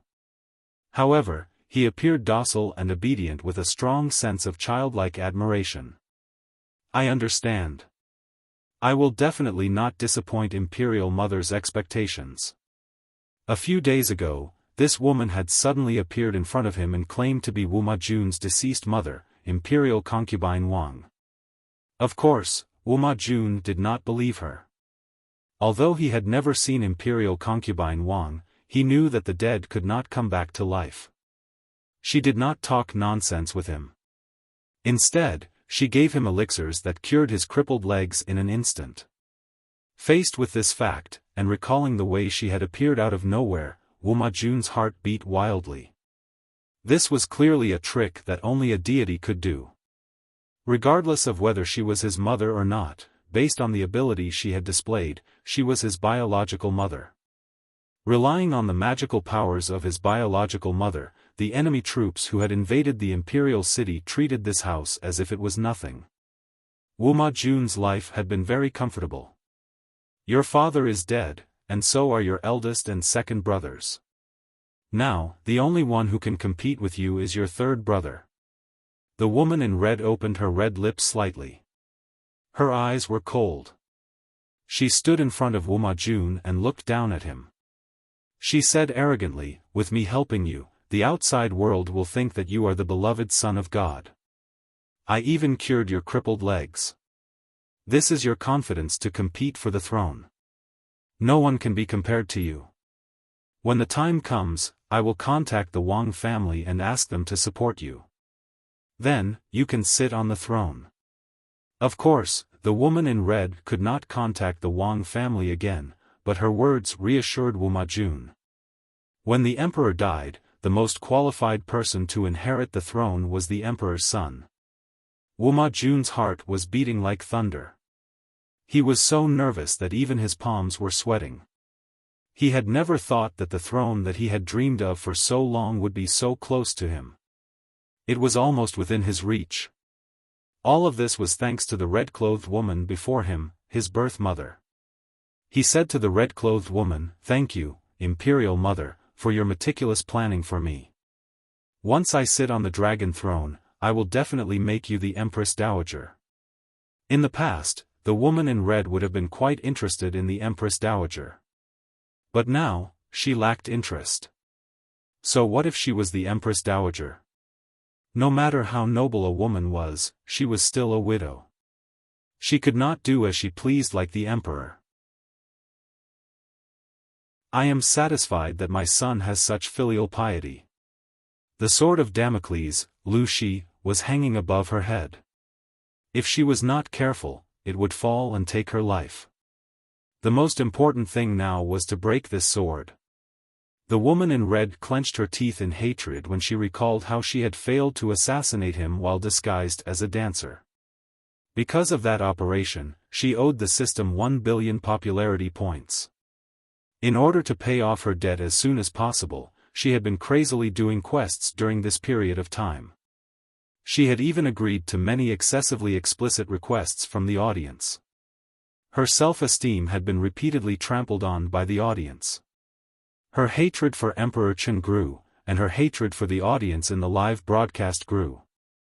What was even more infuriating was that she could not throw a tantrum at the audience. If she offended these rich people, who would be willing to spend a lot of money for her? Later, she had a careful discussion with the system. To take Lu Shi's life, assassination alone was not enough. If her son, Wuma Jun, ascended to the throne, he would be able to use his status as the emperor to suppress Lu Shi. She would then take the opportunity to use the level 9 loyalty talisman on Lu Shi. If not for this, she would not have thought of Wuma Jun, her useless son. In order to cure Wuma Jun's crippled legs, she had no choice but to buy elixirs in installments from the system. At first, she was a little reluctant. The elixirs required too many popularity points. She did not want to bear the debt for Wuma Jun. However, the possibility of a prince with crippled legs competing for the throne was too small. He could easily be feared by the new emperor. Under the persuasion of the system, the woman in red gritted her teeth and bought one. Apart from that, she also spent some popularity points to promote Wuma Jun. She placed invisibility talismans around the mansion to ensure that ordinary people could not enter. This would not only protect Wuma Jun, but it would also create an illusion for others that Wuma Jun was blessed by God, and that he was God's favorite son. Who else in the world was more qualified than him to be the emperor? Ancient people were superstitious and stupid. As long as there was enough publicity, Wuma Jun would be gilded with a layer of gold. Now that the alliance had conquered the imperial city of Qinzhou and defeated Prince Changshou's rebel army, it was time for Wuma Jun to show up. The strange mother and son were full of fantasies about the future. It was as if they could wear a royal robe and sit on the throne in the next moment. Unfortunately, oh, you really have 9 lives. I broke your neck last time, but you didn't die. Now you're alive again. A cynical voice came from outside the door. Wuma Jun and the woman in red were shocked. Their expressions changed. They looked in the direction of the voice. When they saw who it was, their expressions changed again. Lanting? Wuma Jun looked at Jiang Pengji in surprise. He almost couldn't recognize her. Are you really Lanting? He and Jiang Pengji hadn't seen each other for years. He almost couldn't recognize the young general in red and silver armor as Lu Shi. Your Highness, long time no see. Jiang Pengji spoke to Wuma Jun, but her mental strength was locked on the woman in red. She didn't dare to act rashly. You're my brother-in-law. We're family. Don't be so polite. Lanting, you don't have to be so polite. Wuma Jun's intuition told him that Jiang Pengji didn't come with good intentions, but he didn't know why she was there. He couldn't afford to offend her. Therefore, he could only try to get to know Jiang Pengji and try to make her lower her guard. Brother-in-law? Jiang Pengji laughed and said sarcastically, I can't bear the title of brother-in-law, Your Highness. Wuma Jun was surprised. What do you mean? What do I mean? You'll have to ask this wanton woman next to you what she did back then. Jiang Pengji smiled faintly. She stared at the woman in red. Her tone was cold and cruel. Wuma Jun looked at the woman in red. She claimed to be his biological mother. He believed her on the surface, but he was still suspicious. Why do you want to ask her? Jiang Pengji said, Your Highness, there's something you don't know. Do you know why Lu Huan suddenly had a hemorrhage? Rumor had it that Lu Gui had given birth to a pair of conjoined two-headed demon infants. After giving birth to the children, she passed away. But do you know why the child was deformed? Because, how can a half-brother and half-sister have a normal child? Wu Ma Jun's eyes widened. He was so shocked that he took 2 steps back. He felt like he was listening to a book from heaven. No, even a book from heaven was not that ridiculous. Lu Huan was Lu Shi's concubine's daughter. How did she become his half-sister?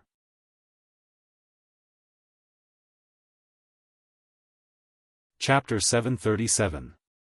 I'm slandering you? Why don't you ask the person next to you for proof? Faced with Jiang Pengji's question, Wu Ma Jun's expression froze. He could not suppress his fear and cower. Because you bully the weak and fear the strong, you only dare to confront me. You don't dare to ask her for proof. Her magical skills make you afraid, but at the same time, she gives you hope. You need to use her ability to ascend the throne.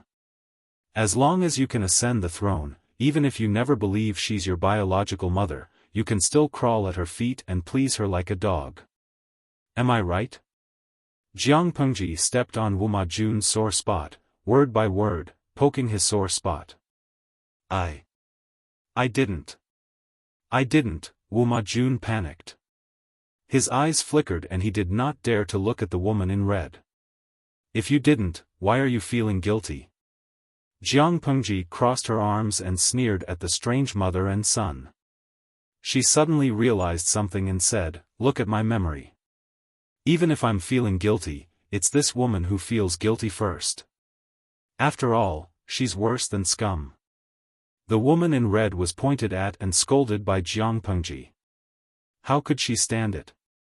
She used the rippling subtle steps and floated like a fairy. Her palms looked feminine, but they contained a strength that could shatter internal organs. You want to kill me just because you can't win? But the question is, can you beat me? Have you forgotten how you died last time? Jiang Pengji dodged sideways and grabbed her collarbone with her right hand. She threw her to a corner of the room. If it was a man, he would have been seduced by the woman's beauty. He would be worse than trash in Jiang Pengji's eyes. She dealt with it easily, as if she was taking a stroll in the park. Her attitude made the woman in red hate and jealous. She could see that Jiang Pengji did not have any special martial arts, but she could beat her. How could this be? It was not fair. Who are you? Why do you know so much? The woman in red was so angry that her teeth were chattering. You don't even know who I am, but you dare to attack me. You're quite bold. Seeing the woman in red get up from the ground, Jiang Pengji clapped her hands and said to Wu Ma Jun, so this woman hasn't told you the truth. Not long after she gave birth to you, she secretly hooked up with Prince Changshu. The two of them had an illicit relationship and gave birth to Lu Huan. In order to pursue wealth and power, she dumped Prince Changshu and abandoned Lu Huan. Lu Huan was adopted by my father. He recognized her as his daughter and raised her for more than 10 years. Do you know why my father was a fool and helped her raise Lu Huan? Think about it, wouldn't it be delightful to see the children of one's enemy having an illicit affair? Wu Ma Jun's face was extremely dark, and his hands were trembling violently. Fear, shock, and indescribable disgust. His former wife, the woman who had a night of passion with him, the woman who was pregnant with his child, was actually his half-sister? Not only did they share the same mother, even their fathers were biological brothers. The image of Lu Huan's face and her protruding belly appeared in his mind. Suddenly, he felt nauseous and vomited. Wu Ma Jun wasn't the only one who couldn't accept reality. The lady in red couldn't accept it either. Even if she was the one who did all these things, she would still fly into a rage out of humiliation when it was exposed so openly. She thought that Lu Shi didn't know about her plan and the reason why she deliberately abandoned Lu Huan. She didn't expect Lu Shi to know from the beginning to the end. That man deliberately took advantage of her and played her. B***tch. The lady in red stared at Jiang Pengji with fear and hatred, as if she wanted to cut her into pieces with her gaze. Jiang Pengji sneered and raised her eyebrows slightly. She asked in return, B***tch? You're scolding yourself, aren't you? You should reflect on yourself. Who's the B***tch? What do I have to reflect on? The lady in red panted heavily. Her eyebrows were hideous because of hatred and hatred, which more or less ruined her picturesque appearance. Jiang Pengji smiled and tore off the lady's only cover in front of Wu Majun. She sneered, a lone soul possessed Wang Huijuan's body and harmed Xie Qian and his son. In order to enter the palace for glory and power, she had an unclear relationship with the three royal brothers and gave birth to Wu Majun and Lu Huan. Another crime was to allow the siblings to have an illicit affair. When you were in Zhongzhou, you always paid attention to the situation in Dongqing.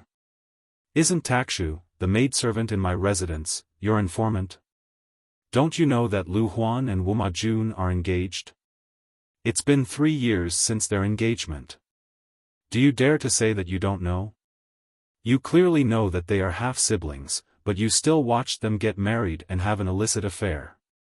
Can you explain why? The live streaming room immediately exploded. What did they hear? Sister Takshu was the informant arranged by this time-traveling woman?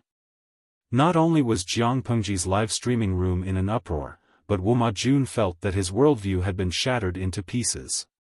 He finally stopped the urge to vomit. He no longer had the thought of being an emperor in his mind. There was only one question lingering in his mind. Why? Why did she watch the siblings have an illicit affair? She was their biological mother. The lady in red did not answer, but Jiang Pengji did. She smiled and said, I think you're indifferent because Lu Huan and Wu Majun are no longer of any use to you, right? The lady in red wanted to ignore it. So what if she was the one who did it? She gave birth to Wu Majun and Lu Huan, but she would leave this world sooner or later. There was no need to invest too much emotion in them.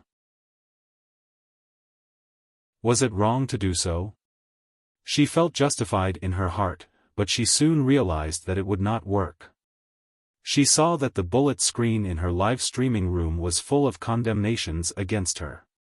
The rich people who supported her even said that they would not come anymore. I thought you were just a whore. Now I realize that you are a vicious whore. Alright, I'm leaving. You can play around, but if you lose your life, I can't afford to play around. Sigh, although you are very good looking, the Japanese ladies are not ugly. You are worse than them. Shameless, lowly whore. The lady in red was furious. She was on the verge of losing control of her emotions. Yes. I was the one who did all these things. At least I dare to take responsibility for what I did. I'm better than those whore who pretended to be a whore. The lady in red pointed at Jiang Pengji and said, Don't think that you are so noble. Go back to your mother's grave and ask her how lowly she was. She stole her own brother-in-law and pushed her sister to Meng Zhan. Now, how did Meng Zhan treat Gu Zhen? She deserved to be avenged. According to the memory of the soul search, the lady in red firmly believed that Lu Shi and Gu Zhen were a couple. However, Jiang Pengji was not so sure about this. If in the original history, Lu Shi and Gu Zhen had given birth to Lu Shi, then how could Wei Xiai recognize her at first glance? Lu Shi was Lu Shi and Gu Min's daughter. Could different mothers and the same man give birth to the same daughter? There was no need to think about this.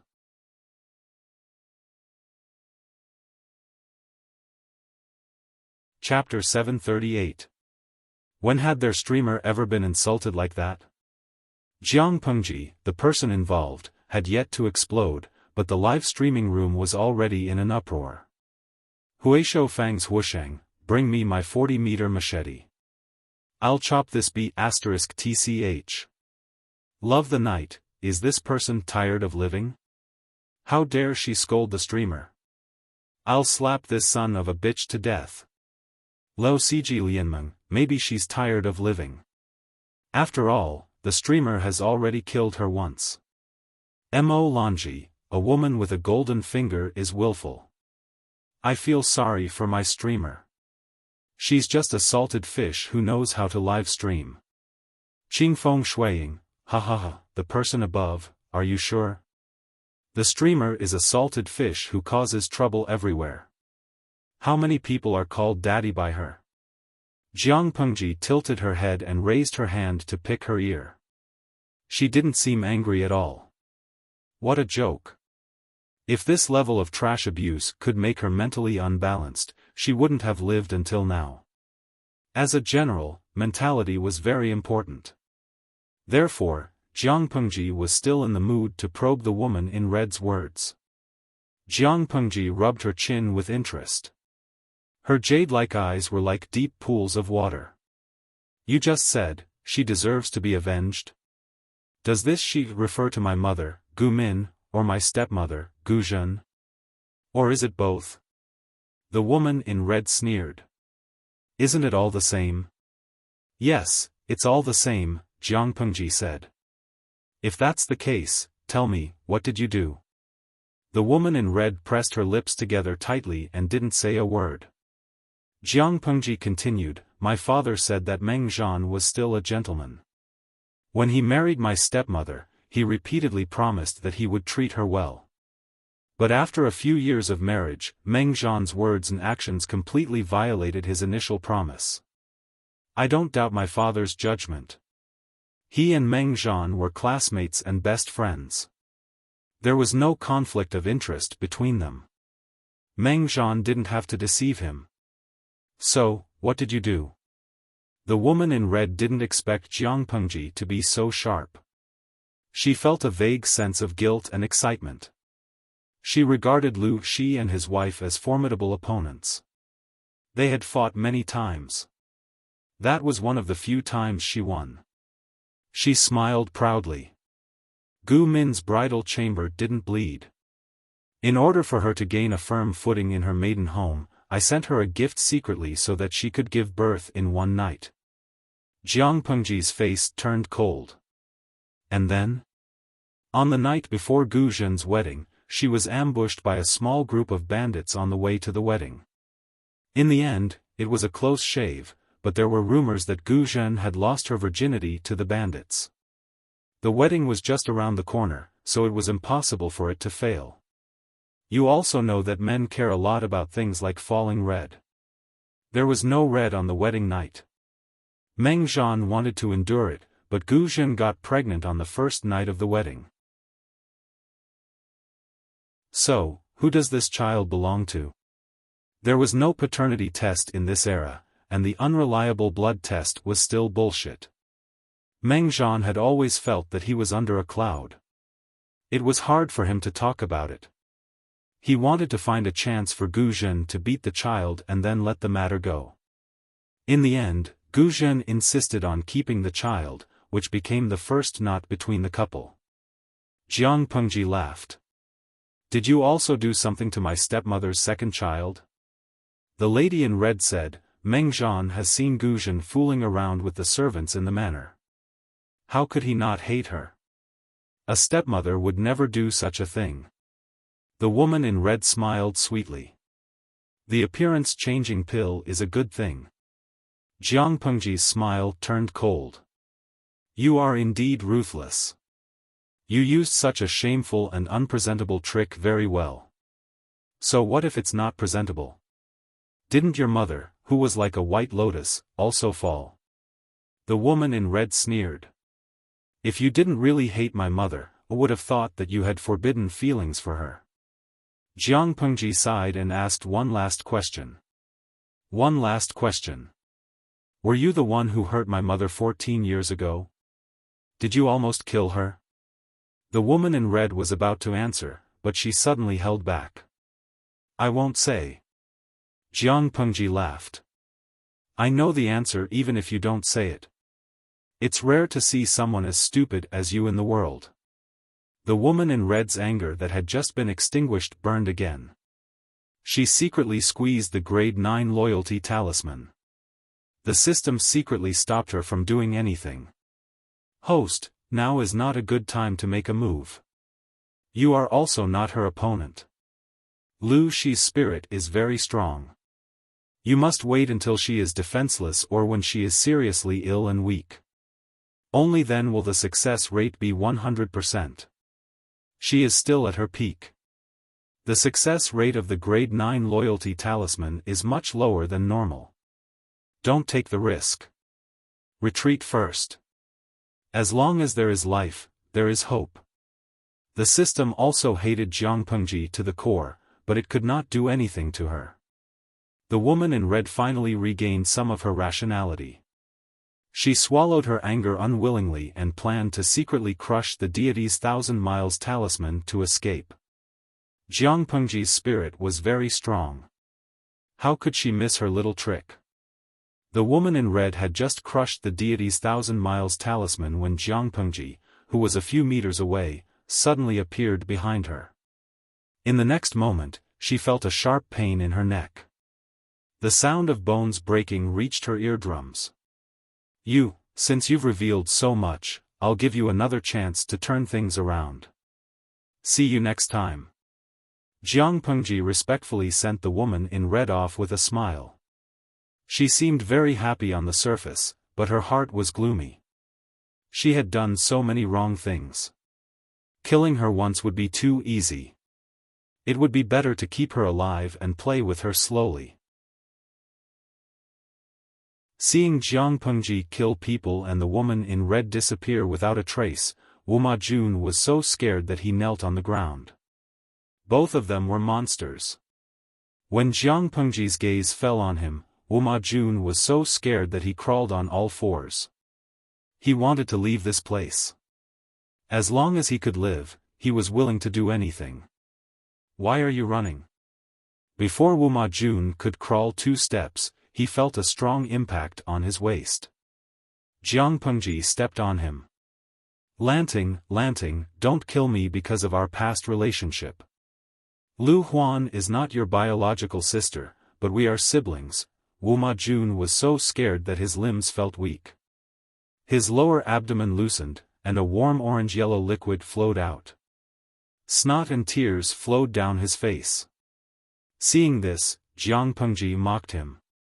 Emotions are useless to me. Why don't you talk about benefits? Wu Majun was inspired. He quickly said, Lanting, tell me what you want. I will give you half of the country as long as you let me go. Jiang Pengji smiled. If you want to talk about benefits, you deserve to die. Your Highness, who asked you not to be a 3-year-old? If he was a 3-year-old, she might have spared his life. Hearing this, Wu Majun knew that Lu Shi would not let him go. Lu Shi, you will die. Wu Majun was lying on the ground. Just as he was about to curse, a foot stepped on the back of his head and pushed him into the ground. Noisy. The foot exerted force, and his head split open. Yellow, green, red, and white matter splattered all over the ground.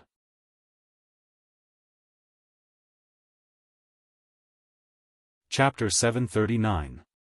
Dozens of miles away from the imperial city of Qinzhou, the corpse of a woman in red suddenly appeared. Her head was strangely twisted, and she died with her eyes wide open. Host, you're dead again. In the system space, the system's cold voice told the woman in red the news. She had been killed twice by the same person in the same way. How ironic. The woman's soul left her body and floated into the system space. Her face was pale, and she shouted angrily at the living room. Shut up. I know I'm dead. I don't need you to tell me this. After shouting, the woman scolded the system. Is this also my fault?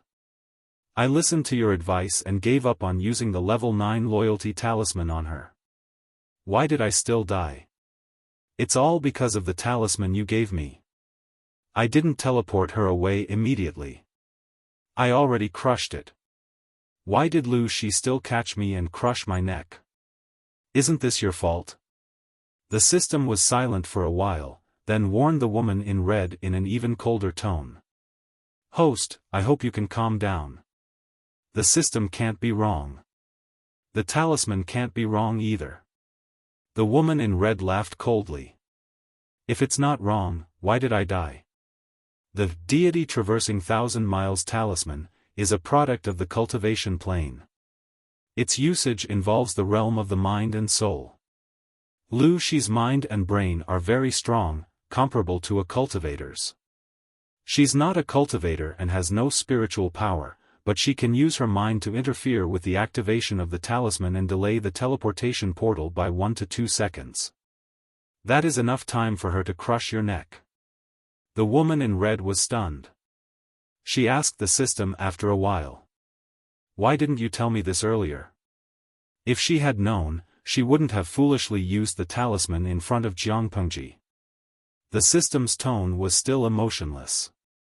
"You have to buy any information about Emperor Chen, which costs a lot of popularity points. Although you are my host, as a fair and impartial system, I have no obligation to tell you this information. If you are strong enough, you can discover them on your own. Therefore, this is not the system's fault. The fault lies entirely with you. You are too weak." In the face of the system's reasonable answer, the woman in red could not refute it at all. She could only swallow her anger. After calming down, she had to face an even more cruel reality. She had died again. If she wanted to be resurrected, she would need to pay the system 1 billion popularity points in installments. Facing the increasing debt, she felt powerless, but she had to endure it. She gritted her teeth and said, "Humph, but it's not like I didn't gain anything. Lu Shi, just wait for the father and daughter to kill each other."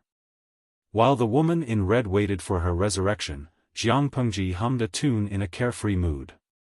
Feng Zhen was very surprised to see this. "My lord is in a good mood." Jiangpengji made a gesture. People are in high spirits when faced with happy events. Your lord will be promoted soon. How can I not be happy? When Feng Zhen heard this, he knew that the fourth prince had been eliminated, and he immediately broke into a smile. "Congratulations, my lord. Congratulations, my lord." Feng Zhen half-jokingly bowed and congratulated her. He rubbed his hands together and said, "If my lord is promoted, can you give me some benefits? For example, last year's 7-day break? For example, fine wine, delicious food, and beautiful women? For example, gold, silver, and jewelry?" Jiangpengji's smile disappeared. "There are rewards, but vacation, delicious food, wine, and beautiful women. None of that." Feng Zhen was speechless. He had helped his lord so much. Why didn't he get these little benefits? He looked as if he had nothing left to live for. He could only accept his fate, put away his playful thoughts, and continue to work. After the looting by the rebel army, the entire Chenzhou imperial city was in chaos. Theft, rape, and looting were common. Yan Lin and the others quickly pacified the chaos in the city, rescued the remaining officials and their families, and protected the royal family. The former crown princess and a few of the royal grandchildren have been found, but the former crown prince's concubines and daughters are dead. It was good enough that they could protect the crown princess and the royal grandchildren. Who would have the time to care about the concubines and daughters? Yan Lin sneered and looked down. It's good that they've been found. What about the third and fourth princes? His subordinate reported, "We've sent people to look for them. I think we'll have news soon." Yan Lin furrowed his brows. He had a bad feeling about this. Although they had found the royal grandchildren, the officials were more concerned about the third and fourth princes' whereabouts. At the very least, these two were adult princes, while the other princes were still too young. After urging them several times, they finally found the two corpses at dusk the next day. The third prince's body was swollen from soaking in the well water. There was a knife in his chest, which was used by Prince Changshuo's soldiers. The third prince was easy to find, but the fourth prince was more difficult. There was a ghostly power that prevented them from entering the mansion. The power appeared strangely and disappeared suddenly. When they entered the mansion, they found the fourth prince lying on the ground. His head had been smashed by someone. He had died a horrible death. Fengzhen secretly glanced at his lord and shivered. The fourth prince's head couldn't have been smashed by his lord, could it? In the next few days, they prepared for the emperor and the prince's funerals. 2 of the princes met with misfortune, and the remaining royal grandchildren are too young. Who do you think will ascend to the throne? According to tradition, the entire country should mourn the death of the emperor. However, this was a special time, so they didn't have to be too particular. They only had to pay attention to the color of their clothes and tie a white strip around their waist. Fengzhen was dressed in a solemn gray robe with a white strip tied around his waist. He looked less unruly and more serious and cautious. Yang Si was also dressed in the same attire, and his entire aura was even colder. He sneered. It doesn't matter who it is, as long as it's not Prince Changshuo or Hu County Chief Wumashang. What do you think? We think alike, Fengzhen said. Prince Changshuo has wild ambitions, and Wumashang is also a troublemaker. The royal grandchildren are better. They were young, obedient, and sensible. They hadn't even reached their 20s, and they hadn't married yet. This meant that the young emperor couldn't be in power. The oldest grandson was only 11 years old, and the youngest was only 2 years old. According to the tradition, no one was more qualified than the eldest grandson of the emperor. Not only was he the eldest grandson, but he was also the eldest grandson. His status was legitimate, and his bloodline was pure. I'm just afraid that Wumashang won't be satisfied. Fengzhen laughed coldly. So what if he's not satisfied? The alliance is full of old foxes. Unless they've been kicked in the head by a donkey, they won't support him. What was the benefit of supporting Wumashang? Even though there was merit in supporting the emperor, there was also merit in supporting the royal grandson. In comparison, supporting the older and more scheming Wumashang could easily give him military power if he wasn't careful. He would just be waiting to be stripped. What if he supported the young royal grandson to succeed the throne? If the royal grandson wanted to sit firmly on the throne, he could only choose to use the alliance's feudal vassals. Before he came of age, he wouldn't have any bad intentions, and he would be able to get more benefits. Considering the interests of the feudal vassals, Wumashang was definitely not a good choice. You're tuning in to the Xiaofan's Wuxia Tales YouTube channel. Don't forget to subscribe and join us on this journey to catch the most captivating stories.